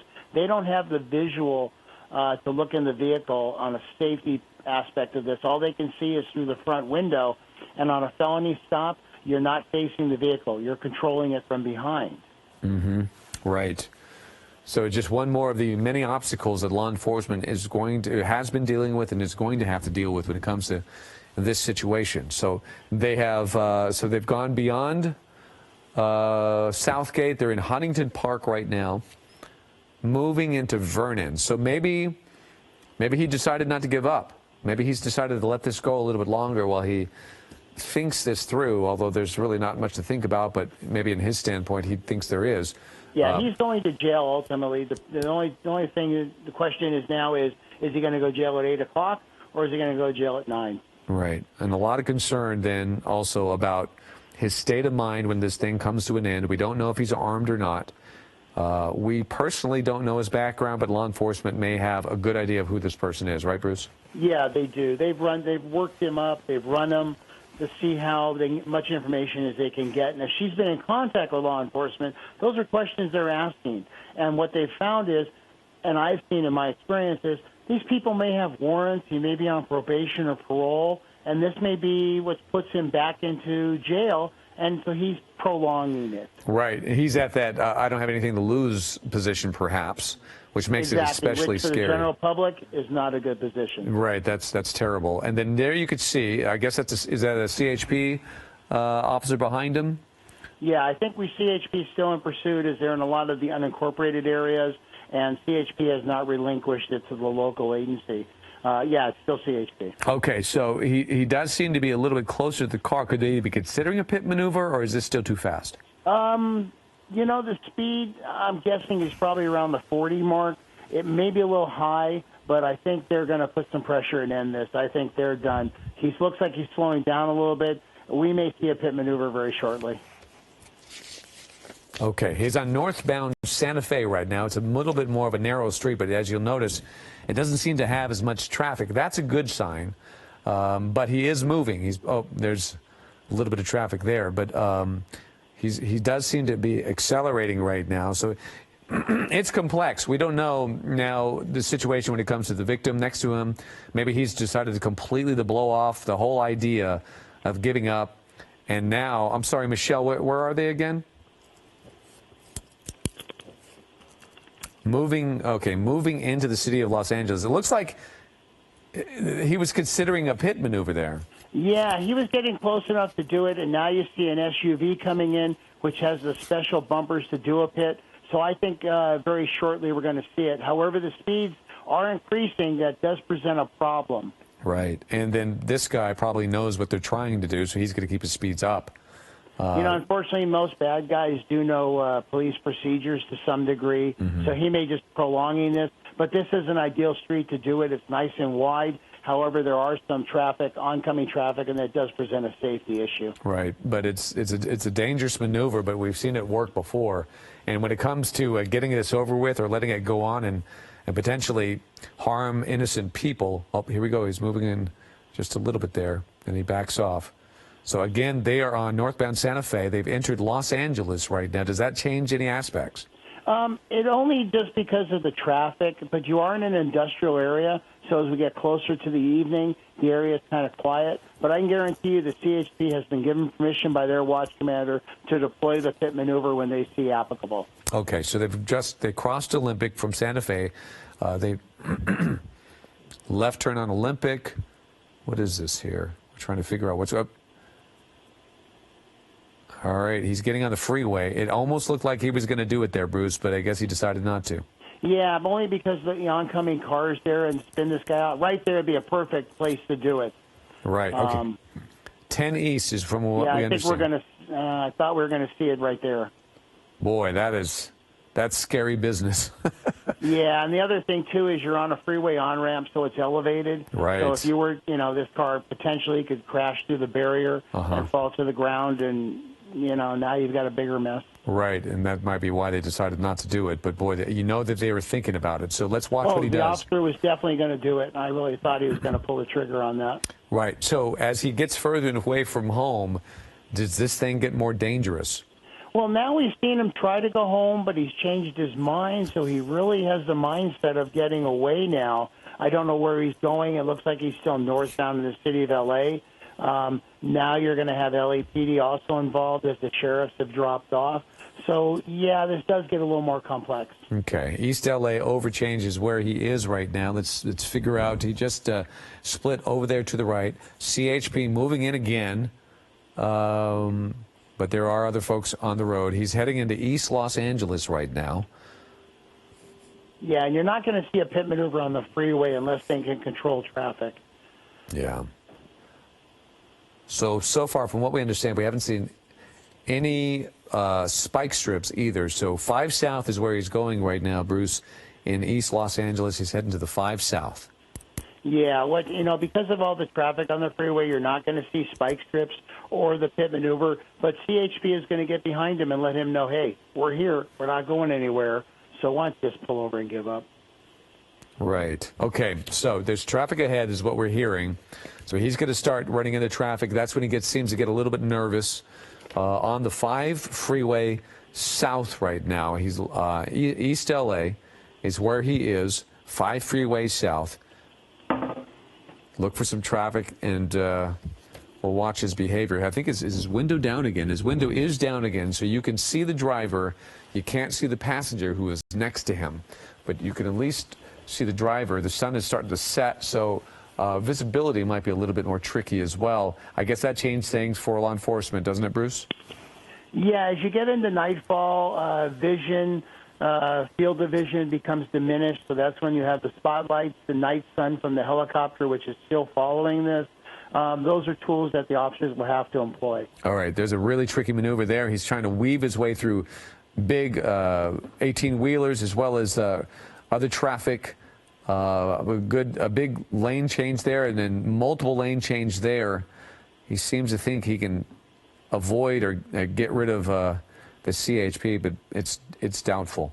So there he is on the far right-hand side. He seems to be exiting the freeway, and we'll give us 2 seconds here, and we'll tell you exactly where they are. But just exited the freeway, back onto surface streets into oncoming lanes. He just misses the car right there that took a right-hand turn. eastbound on Olympic. Eastbound on Olympic. He's accelerated to a high degree here, so the danger has increased quite a bit, Bruce. Yeah, he's back on surface streets. He's back on the wrong side of the road. He's driving erratically and increasing speed. It's getting dangerous again, and I wouldn't be surprised if CHP at this point may back off into a tracking mode. But it's the watch commander's call, and if I was the watch commander, you do want to take this guy into custody, but public safety outweighs everything. Right. You don't want innocent people to get hurt in this situation, and then you gotta wonder that the woman sitting next to him, when she kept opening that door when he was going a lot slower, if she's regretting not jumping out of the car at that point, because now it seems like she's stuck and there's nothing that she can do at this point. Yeah, and like Dave Koontz was saying earlier, you've got a Honda Accord, very, very maneuverable vehicle, as we saw on the freeway, and how he weaves in and out of traffic. And the police cruisers are a lot heavier and a lot bigger vehicles and may not have that turning radius or that mobility, so that's another issue. All right, so the CHP moving. Oh, no, is that Sheriff? Is Sheriff's on him now? Or is that still CHP? CHP, yeah. Okay, sorry. They may try to pit him right now. Yeah, they moved way in on him, and then he backed up, but they got right up parallel to his bumper, and then suddenly they pulled off. So they almost got there. They made an aggressive move, and it looked like it was going to happen. Probably speed was again, a concern. And there you saw a car going through the intersection, and then he just blatantly kept going. So, the other thing that CHP may be doing is trying to get up there to have a good visual inside that vehicle to see what the female victim's doing. Her feet are on the dash. She seems very nonchalant about this. Okay. All right. Yep. That's what we've been seeing for a long, long time. So let's see here. He seems to be he is driving more dangerously, weaving in and out of oncoming traffic, flying through traffic lights against the red light. That's okay. Michelle, remind me. He's on East Olympic in East Los Angeles. So he's north of the Southgate area. Okay, approaching Atlantic. At this point, CHP is going to stay in pursuit of him. Yeah. So he's approaching Atlantic Boulevard on East Olympic in East L.A. Again, a Honda Accord. Dave Koontz warned us that this vehicle could go for quite some time, although he has been really accelerating. We've been watching this pursuit for more than 2 hours now, and fuel may come to be an ally, or lack of it may come to be an ally eventually in this pursuit. We hope that he didn't have a full tank of gas. And just recently, we've seen a number of pursuits suddenly come to an end because they did run out of gas. So it does happen. Here we go. Let's see if he does this pit maneuver. Oh, and he's swerving into oncoming traffic, oncoming lanes. He saw it coming, dangerously moves into oncoming lanes. He gets away from it. But the CHP officer remains very close to his bumper. He's moving in again. Let's see if he does it. No, and he swerves into oncoming traffic again. And the CHP officer pulls back. But he got very, very close on that last one. But he seems to be really moving now at a very high rate of speed with other traffic in the area. So, Bruce, this guy, he knows what they're trying to do, and he's going to do everything in his power to not let them. Yeah, that's what it appears. However, this is a perfect street to do it on, nice and wide. Yeah, you do have some parked vehicles, but the CHP is officer sending a message to this guy, hey, we're right here, we're right behind you, we're not going anywhere, so why don't you just pull over, buddy? Boy, it is a remarkable skill to be able to do what these officers are doing. How do you practice a pit maneuver? I mean, do you actually do it in real life, and you pit cars? Yeah, you actually do. When you went through the EVOC course, the sheriffs, we don't have the bumper CHP has, but they actually practice it on other patrol cars. And the idea is to get to the right rear quarter or left rear quarter of the vehicle, impact it right by the tire, spin it out of control, so you have to give the vehicle gas to spin it, and then hit the brake so that you're not entangled with the vehicle. But it is a hard maneuver to do because it's counterintuitive to crash into a car. Yeah, it is kind of even maddening to watch. It's so stressful to watch. But I guess you have to do it enough to where you feel confident. You have to have some confidence to pull it off. Yeah, you do, and they practice it. Just as in briefings, we talk about pursuit terminuses.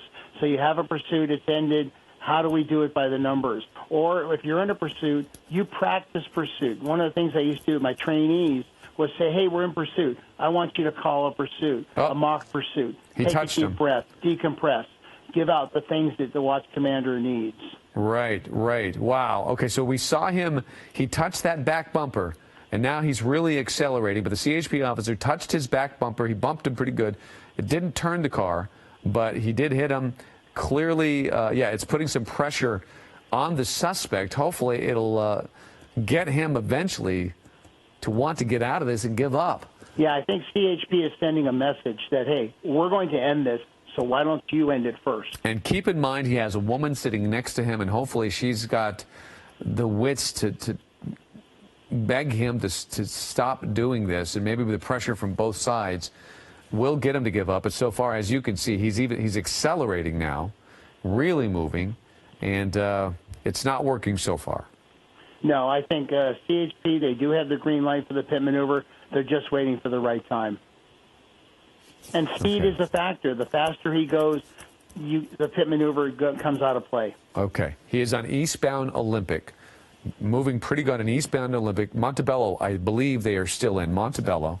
Takes a really aggressive left-hand turn into oncoming traffic, and then, or oncoming lanes, and then there, look at him. He is kind of like straddling that double yellow, staying in the left-hand turn lane, where you just don't know where he's going to go. There's a good shot of the woman sitting next to him, feet up. Actually, her arm is out the window, just kind of hanging on. Yeah, you know, she doesn't seem to be a victim to this degree right now. I mean, I think earlier she was, but she seems a lot calmer, maybe, with her demeanor. Yeah, yeah, it is. It's kind of it's so confusing, and this shows you the difficulty of what law enforcement has to deal with. So here we go. The CHP officer again moving very close, and then, as you can see, the driver blatantly moves into oncoming lanes. And there's an island now between them, and he is blatantly into oncoming lanes. But luckily, so far, no cars were coming. And there's a car sitting out in the middle of the intersection. Perhaps that person saw what was happening and just stopped. But, boy, that's where it gets really, really stressful.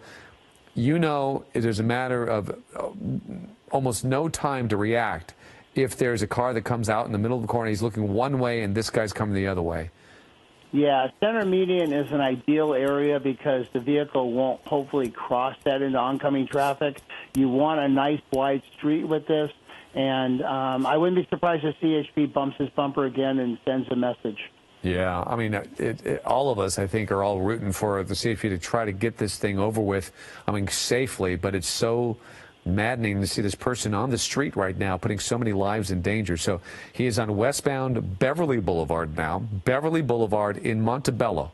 Yeah. You know, David, what's interesting with social media, and I'm sure as you check it, people are actually telling the police to, hey, ram the vehicle, shoot the vehicle. Yeah. I mean, they don't want this to go on either. Yeah, they want it over with. It is scary. And so many different things go through your mind of what could possibly happen at the end of this pursuit. So there he is. He's squeezing through on the right-hand lane, cars stacked up at that intersection. He finds an open lane. He squeezes his way through and flies through the intersection. CHP right behind him right now, but he is refusing to stop. Yeah, you know, David, also, just to interject, police departments have what they call policies and procedures, chase and pursuit procedures. Suspects don't.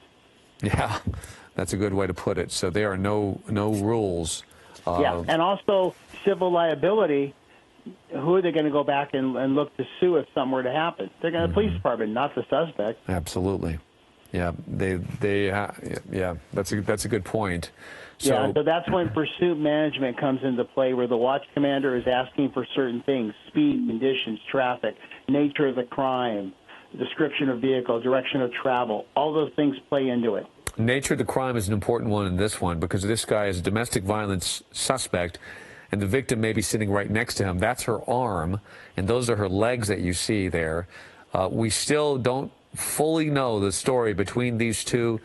We're calling her a victim, But you're right, she may not be a victim, but it is a domestic violence suspect. They're going to pursue it as that, and therefore they have to have her well-being very much in their minds as they pursue this guy. Yeah, very much so. And what you're chasing is you're chasing a felony. You're not chasing a misdemeanor. And also they're probably going to pile on the charges, possible kidnapping or false imprisonment in this case. Okay, so when this does come to an end, obviously there's a lot of questions to ask on what the relationship is between these two. Was she a willing participant, or is she truly a victim? Is this a kidnapping? And it could very well be, and it could have started that way. Yeah, the other thing, too, is she may not be a victim. She might be a suspect. And he is trying to maybe keep her safe. So we don't know. Like you say, there's a lot of variables and a lot of investigation to sort out. Okay, so they are in East Los Angeles right now, moving about 40 miles per hour. Beverly, is this still Beverly Boulevard, Michelle? Yeah, westbound Beverly Boulevard in East Los Angeles right now, 40 miles per hour. I don't know if they've gone in a circle, but it does seem, though, that they found their way back to East L.A. Maybe they're heading back to where this all began again. It's very, very possible. It seems like they are making some sort of circle, and it does appear they're southbound. So they may have negotiated something in the time that it took them to make this circle. Mm-hmm. Okay. Northbound Atlantic is where they are right now. As the sun is setting, lights are coming on. Bear with us as he clears this building. There he is. It is a four-door Honda sedan, older model, four-cylinder, front-wheel drive. It is a pretty remarkable vehicle when it comes to this pursuit. It had to make some tight turns. It has some acceleration. It's really hung in there, and it's been going for quite some time. Our hope is that he wasn't on a full tank of gas. So one way or another, we need this pursuit to come to an end. That's it looks like they're over by the headed toward East Los Angeles College, I think. I'm being told that they're in Monterey Park. Okay, so they're real close by that area. Wrong side of the road in Monterey Park. He squeezed through there yet again. He has done that dozens of times in this pursuit. Complete willingness to go into the oncoming lanes blatantly there, and remarkably, he's been extremely lucky that nobody's popped up and hit him or he's hit them. And, you know, the other thing, too, David, is we talked about it earlier, the traffic. It seems like you and I, we have traffic all the time. Suspects, somehow they don't. Yeah, we do make that point. It's the middle of rush hour. We'll sit there and go 1 mile an hour. Somehow suspects find a way to continue to move and not get bogged down and stuck like we do. Yeah, he's over by the East Los Angeles College now, so, you know, school's not in session at this hour to the most part, so it looks like we're going to be okay, but you are in a residential area. Okay, so that makes that heightens the danger. There will be pedestrians out. There will be cars unsuspecting here. There you see this pretty broad street that they're on right now, and if there wasn't traffic on it, this probably could be a candidate for a pit maneuver, but there seems to be a decent amount of traffic in this area. Yeah, and that's the problem. You've got too many moving parts here, as they say, to really do a pit maneuver. Ideally, you want a wide open street with very minimal traffic. Okay. So I'm sorry, is this still Atlantic, Michelle? Yeah, okay. Northbound Atlantic, Monterey Park? Okay. The Monterey Park, you said it was East LA College, Bruce? Yeah, he's in that general area. I only know that because I recognize the streets, and I play baseball there on Sunday. Okay. Yeah, so, yeah, your connection to the community. So there he is, another example of him just kind of blatantly going into oncoming lanes. He just seems to hover quite often right in that middle left-hand turn lane, straddling the double yellow, so you don't really know where he's going to go, and he's more than willing to go into the oncoming lanes, especially when he was trying to get away, when the traffic was stacking up, and also when they were trying to pull a put maneuver on him. And as they got closer, he just blatantly went into those lanes, having complete disregard of the possibility of a car coming out of nowhere and having no reaction time. But so far, everybody's been lucky in this situation. He hasn't hit anybody. He has hit a fence. He dragged that with him. He has been up on the grass. He's been on the sidewalk a couple of times, a couple of close calls there. But so far, it doesn't appear that he's hit anybody outside of perhaps this passenger who's sitting right next to him. And let's see, you can still see her legs up there, Bruce. Yeah, you know, David, as technology moves along, I really suspect in a couple of years we're going to see a way to disable vehicles safely, whether some sort of piton is fired from the patrol car that shorts the car out but not locks the steering. You have OnStar now, not to plug them, but they have the ability to shut the car down. So this technology is catching up, and I really believe we're going to see in the next couple of years pursuits come to an end. Yeah, we've been hearing rumors about that. Boy, wouldn't that be great if they could just kill a car and make it just come to a stop and just end these pursuits, which you'd think in this day and age with our enormous amount of technology, we would do that more. That's interesting about OnStar, and I wonder if they've ever used that in other pursuits, but there may be some protocols still in place that you can't do that. I'm not sure yet, but that is certainly, that would make a good story for us to look into and try to figure out where we headed and how we deal with these pursuits to make them safer. And actually, David, there was a pursuit where they did use OnStar to disable the vehicle. I believe it was a couple weeks ago, and I want to say it was in Texas. But they did do it, and it worked like a charm. Wow. Okay, so that's a good case there that they can examine and see and use that as an example. That's a good one. Westbound Garvey in Alhambra, I'm being told, is where they are. Westbound Garvey in Alhambra. Are they anywhere close to their home? I don't think so. It looks like they're a little west, possibly, and north than where they are. It looks like the suspect, I don't know if his lights are on in the vehicle or he sustained some front-end damage when he went through that construction fence earlier. But that's another issue for law enforcement, too. If he's blacked out, driving on the wrong side of the road, that's a huge public safety issue. Okay, so there's a good shot of the woman next to him. I'm trying to figure out, is it just the movement of the light, or is she moving around? I'm not sure. But it does appear that those are her legs that are up. There's her arms. They're moving around a little bit. We did get some shots of her texting. Oh, he does make a crazy swerve right there. But yeah, as we continue to look into the car, when their windows are down like that, you can get a decent look at them. Although with the sun going down, we're not going to see a whole lot more of that without a real challenge. I guess when they put the spotlight on it, that might give us an opportunity to see what's going on in there. But you're right, she seems awfully relaxed. Yeah, and the windows down are actually a plus for law enforcement because they can see into it. The tinted windows are a huge issue for law enforcement because you're walking on a vehicle, and like you said, you don't know if there's any weapons in the vehicle, too. Right, and with a character that is capable of this kind of violence, then you have to, you got to play this expecting the worst. So there he is. He's on the wrong side of the road again. He's crossed over to the double yellow. And he's moving back right now, so he just keeps doing that, back and forth, back and forth. His speed isn't real high right now, so it looks like he might be trying to make a move. And this is another good street to do this. It's wide open. It's no pedestrians. It seems like get up on them and pit them, and let's just end this. Okay, that is the 710 freeway they just went under. So under the 710 freeway, in Monterey Park, I think they're still in Ramona Road. Yeah. Okay, so...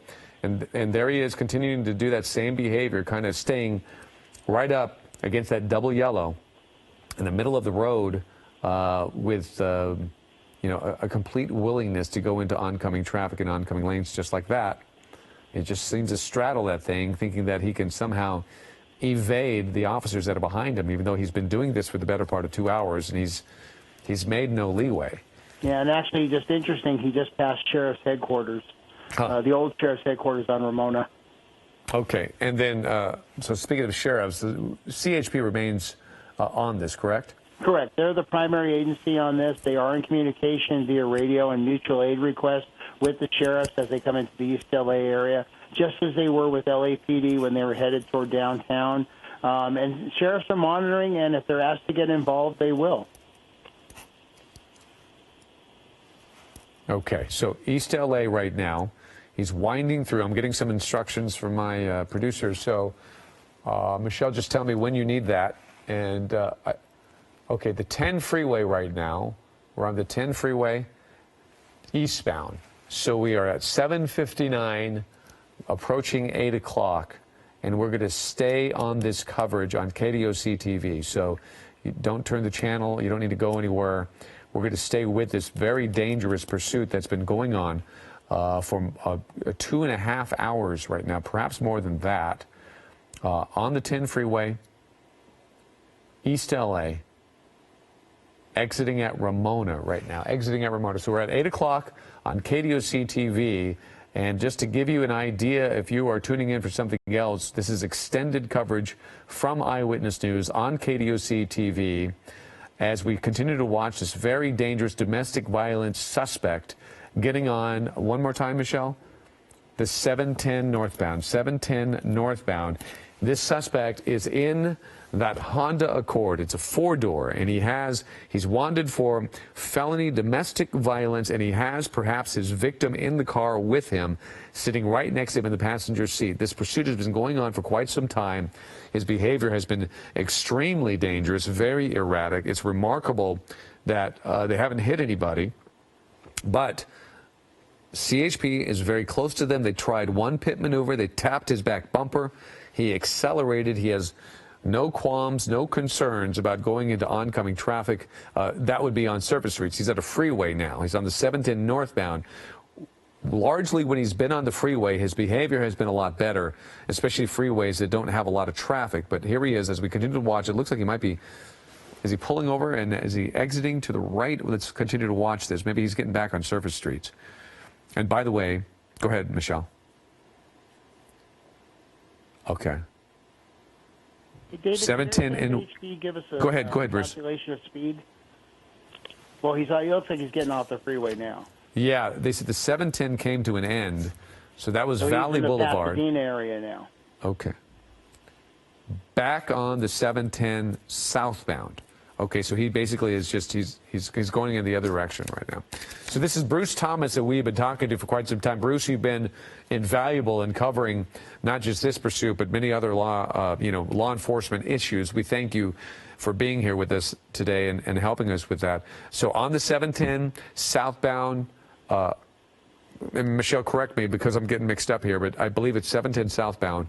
So he is heading back on the freeway in Alhambra right now. And Bruce, they've got the what is it called, the sun gun on him? The night sun from the gun. helicopter, which is a high illumination device which will light up the area. It not only does it illuminate the vehicle, but it also illuminates the area so the motorists know there's something coming up on them. Okay. Yeah. So that's very helpful, especially with night. You don't notice a lot of things. If you're just a driver out there, perhaps this will help warn people that something is coming their way. They'll see the bright lights.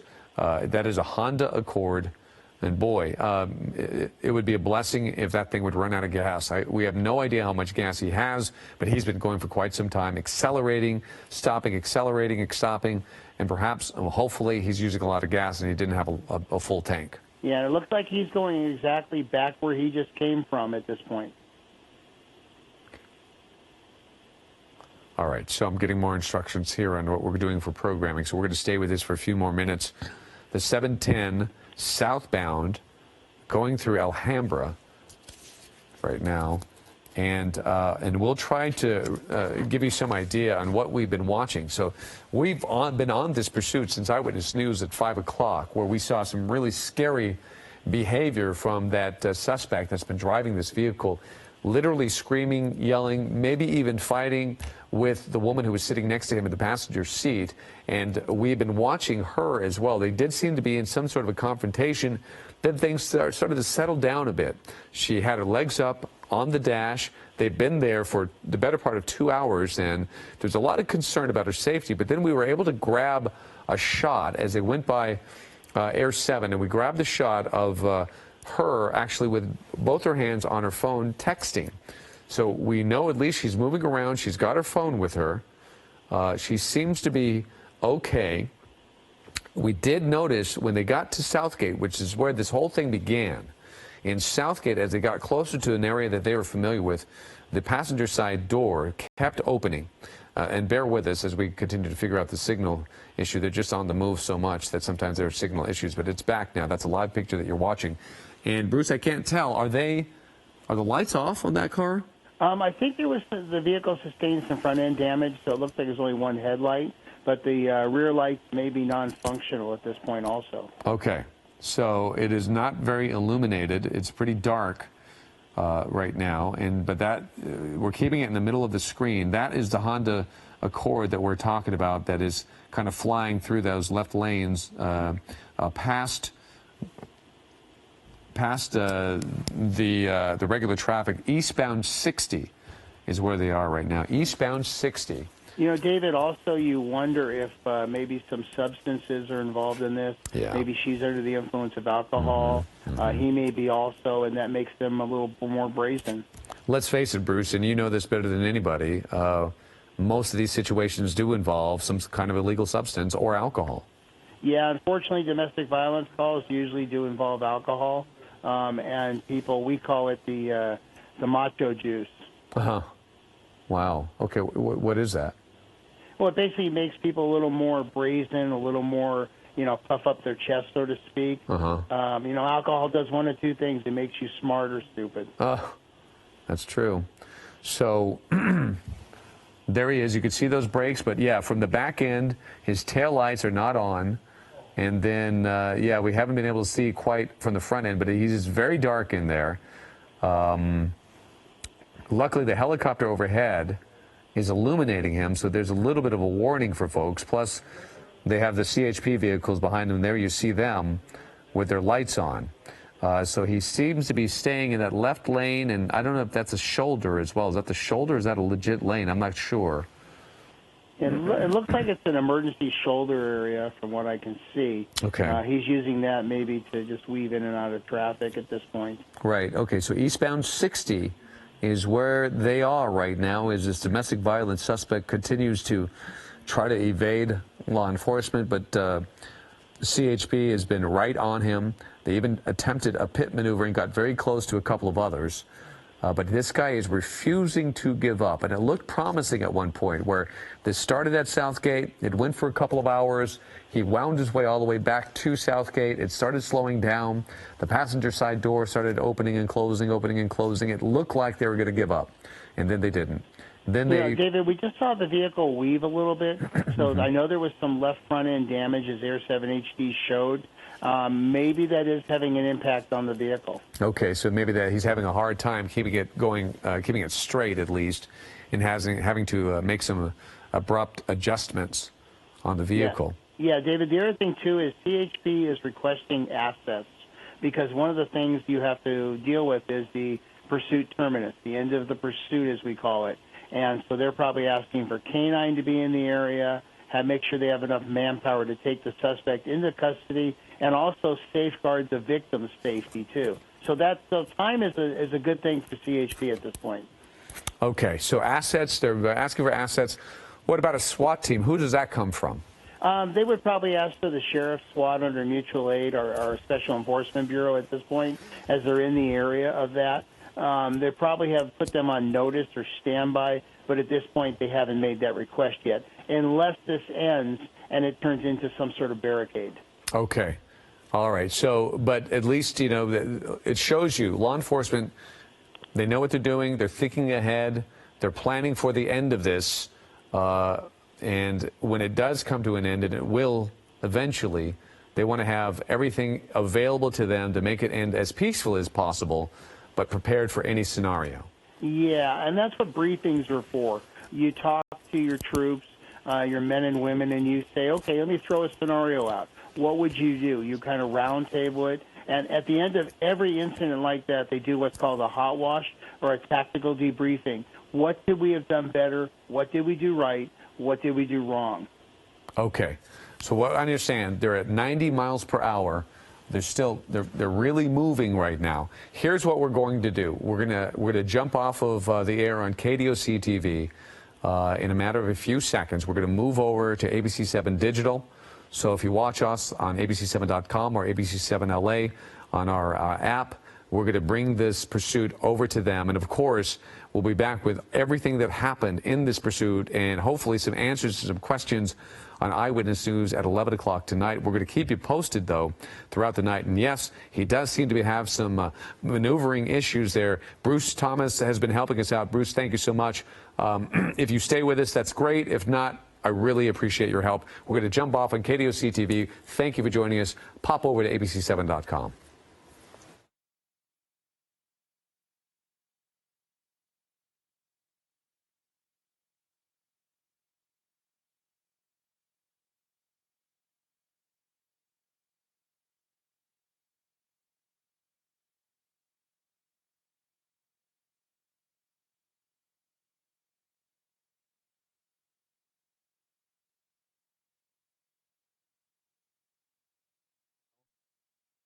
I'm David Ono coming to you.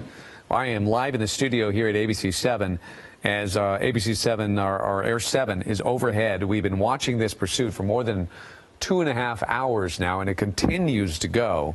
And a very dangerous pursuit at that. A domestic violence suspect inside that vehicle, but what complicates it is the fact that he has his victim with him.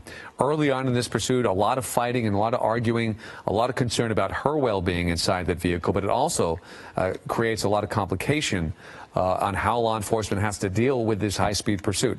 We've been watching some indications that there's some dissension between the two. She looked like she was going to try to jump out of the vehicle a couple of times. It started in Southgate. They wound their way back to Southgate. We thought it was going to come to an end, but it didn't. Immediately after, he seemed to have changed his mind, accelerated, got out of there, continued to wind his way through various other areas, and it seemed like they got into another argument. But she's been sitting in that car. Her feet are up against the dash. They've been there for quite some time. We did see a shot of her texting on her cell phone. So we know that she's largely okay. We don't know if she wants to be there or not. Bear with me for 1 second. We're going to do an anchor change. I'm standing with Eyewitness News anchor Mark Brown, so we're going to do a little shift. My voice is almost gone. Mark, welcome. And Bruce, by the way, is still on the air with us. Excellent. All right, David, thank you. Great work here. Everybody's got this throat problem this week, so it's going to be tough for us to deal with this thing. These Hondas have tremendous mileage ability, so thank you for your reporting on this and keeping us up to date throughout this pursuit. Bruce, are you there with us? Yes, I am, Mark. All right, glad to have you with us as well as we watch this thing continue to wind its way now on the freeway. It's been on surface streets at various times. Now it's on the freeway as well. Eastbound on the 60 freeway at a very high rate of speed, as you can see. When a pursuit lasts this long, Bruce, when you start getting into what is now the third hour, how do officers stay on point? How do they stay tuned into this and not allow their minds to drift? There's a lot of concentration that's involved here, isn't there? Yes, there is. And the nice thing about this is in a pursuit, you have multi-vehicles. The lead vehicle is not calling the pursuit. They're just visually following. The person calling the pursuit is possibly the second or third vehicle, and in this case, the helicopter may be calling the pursuit. So basically, I hate to say it, but it's almost like a leisurely drive.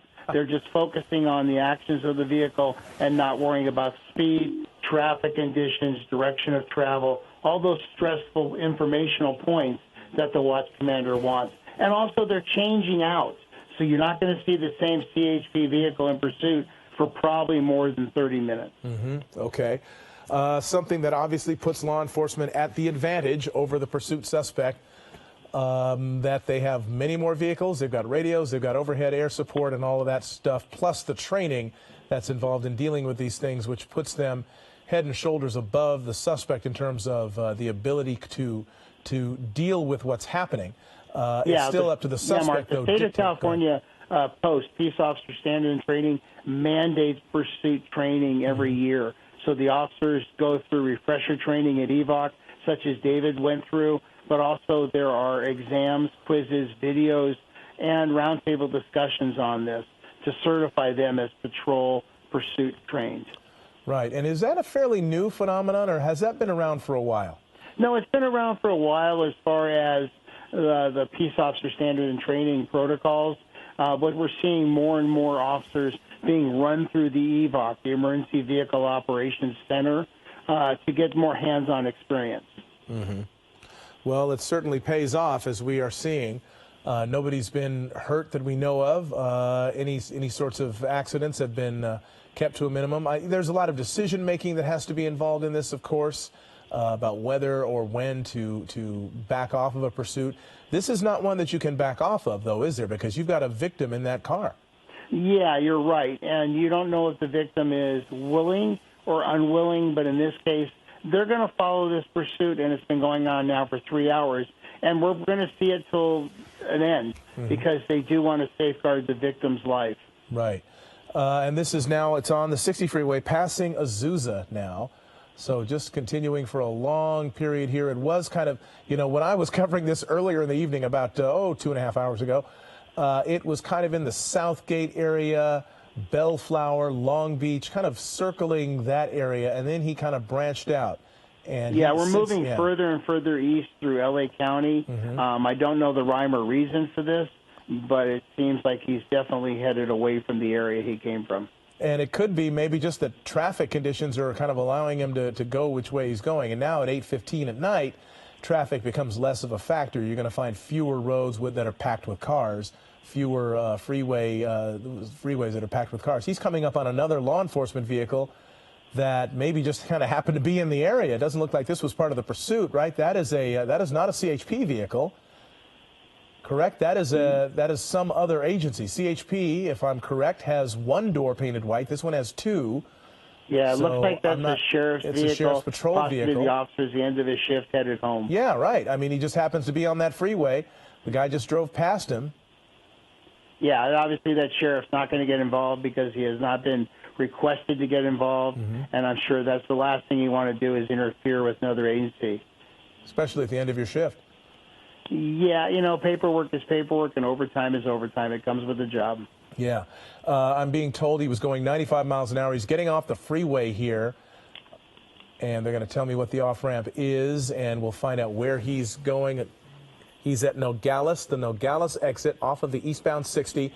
Whoa, he really ran through there and came very close to a couple of vehicles that were just traveling. He made that very hazardous right turn. He has outdistanced his pursuers a little bit here. I don't see a car immediately behind him. I don't see a patrol vehicle or a CHP vehicle immediately behind him.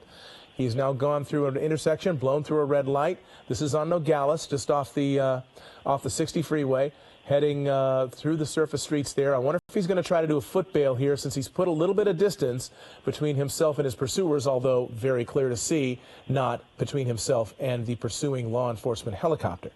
Yeah, he's back in sheriff's territory, so I'm sure they've been on the radio putting Walnut Station. Okay, he's bailed out of the car. He's bailed out. And there's a pursuing law enforcement vehicle. This is some sort of a business here. We don't know what it is. We're going to circle around, see if we can get to find out what it is that he's trying to run into and if he made it inside.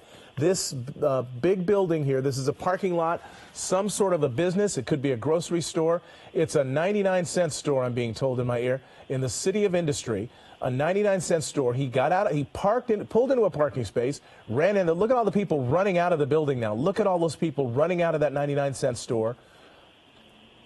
Being told, I'm sure the officer went in and said, everybody get down or everybody get out. What do you do? When you're in that situation, your suspect is running into a clearly occupied building like that. What are the things you say? Yeah, now this thing has just been amped up to another higher level. He's run into a store. There are innocent people in that store. We could have a hostage situation. Now, the suspect seemed to put on more clothing than what he had earlier. So hopefully they got a good description of the suspect. And they're going to have to clear that 99-cent store. So they're now asking for sheriff's assets to get in that area, possible the Special Enforcement Bureau also. This is amazing. People running out of that store. They've got kids with them, carrying their children, running out of there. You've got sheriff's deputies there, or CHP. These are CHP officers, I believe, here next to this unit, with their weapons drawn, saying to people, get out of the store. They've got to set up a perimeter here. They've got to get, they've got to have somebody around the back because. Yeah, Mark, it looks like they've got a good perimeter set up. They've got units to the rear of the possible loading dock. You've got officers in the front. But at some point, they're going to have to go in and clear this store, and CHP is going to ask for additional assets to do that. No sign of the woman passenger, by the way. He pulled into that parking space a minute ago, and in fact, I think that's not it. It's one of those. It's not. I don't think. Oh, maybe it is. I think it is. Kind of obscured by the palm tree. He pulled into the parking space, and then ran into the store. We don't know what happened to the passenger, whether she is still with the car. Okay, Yeah. police are, we're now getting a report that officers have one person at gunpoint inside the store. We are hoping and assuming that that is the suspect, that they have him at least contained and under, if not handcuff sort of control, at least he's not going to be moving anywhere anytime soon. So we're going to hopefully find out within a couple of minutes whether they've got him. And of course, they will bring him out of the store, and that will be the end of that. We do not know what the woman did. The woman who was riding with him in the car, the passenger, who he was reportedly beating during the pursuit. He was tussling with this woman during the pursuit. At various times, she was texting, it appears. She had her feet up on the dash at one point. At several points, though, it appeared he was in some way physically assaulting her. And, of course, this is a domestic violence suspect and situation. Yeah, you know, Mark, I wouldn't be surprised if Air 7 HD could go back to the vehicle that he pulled into the spot if that woman is still just sitting in the car. Yep, which would indicate that, hopefully she's okay. It looks like the passenger door is open. Let's zoom, the sun gun is on that vehicle right now. Yeah, there she is. She is still sitting in there, leaning out. No officers are near her at this point. She is basically alone down there by herself. No one has arrived yet to assist her. They're concentrating at this point on the suspect, on this person who was and is a danger both to her and to the public. Yeah, Mark, if Air 7 HD can go back up to the front entrance, I think we see CHP personnel coming out. So it may appear, based on their posture, that they have a suspect in custody and they're bringing him out shortly. Okay, let's hope that's the case. Now they're coming over to check on the status of the woman, of the victim in all of this, the woman who was riding in the car with this individual, apparently, according to reports, being attacked while she was riding with him. Officers do need to approach the vehicle with caution, as you know.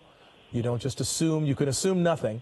You have to, especially even sometimes with domestic violence situations, officers respond to those and end up in a very violent situation, sometimes inexplicably. Yeah, you know, your victim becomes your suspect philosophy. It looks like they do have the suspect in custody. It looks like they have put a code 4 out, and this thing comes to a peaceful ending. Well, it sounds like it. Yeah, we just heard the suspect is in custody inside the store, and they should be bringing him out in a couple of minutes. I believe we have a ground crew on the way there to try to find out as much information as they can about this. But there now, officers are assisting the woman. I believe those are sheriff's deputies right next to the car, and then some CHP officers off to the front of it. You see the different law enforcement agencies now parked in front of the store. This is a 99-cent store again it's in the City of Industry. And is that your suspect right there? Can we zoom in tighter? Yeah, the suspect did put on some additional clothing as he was bare-chested before, but now he put on a long black sleeve shirt. Yep, didn't work. Nope.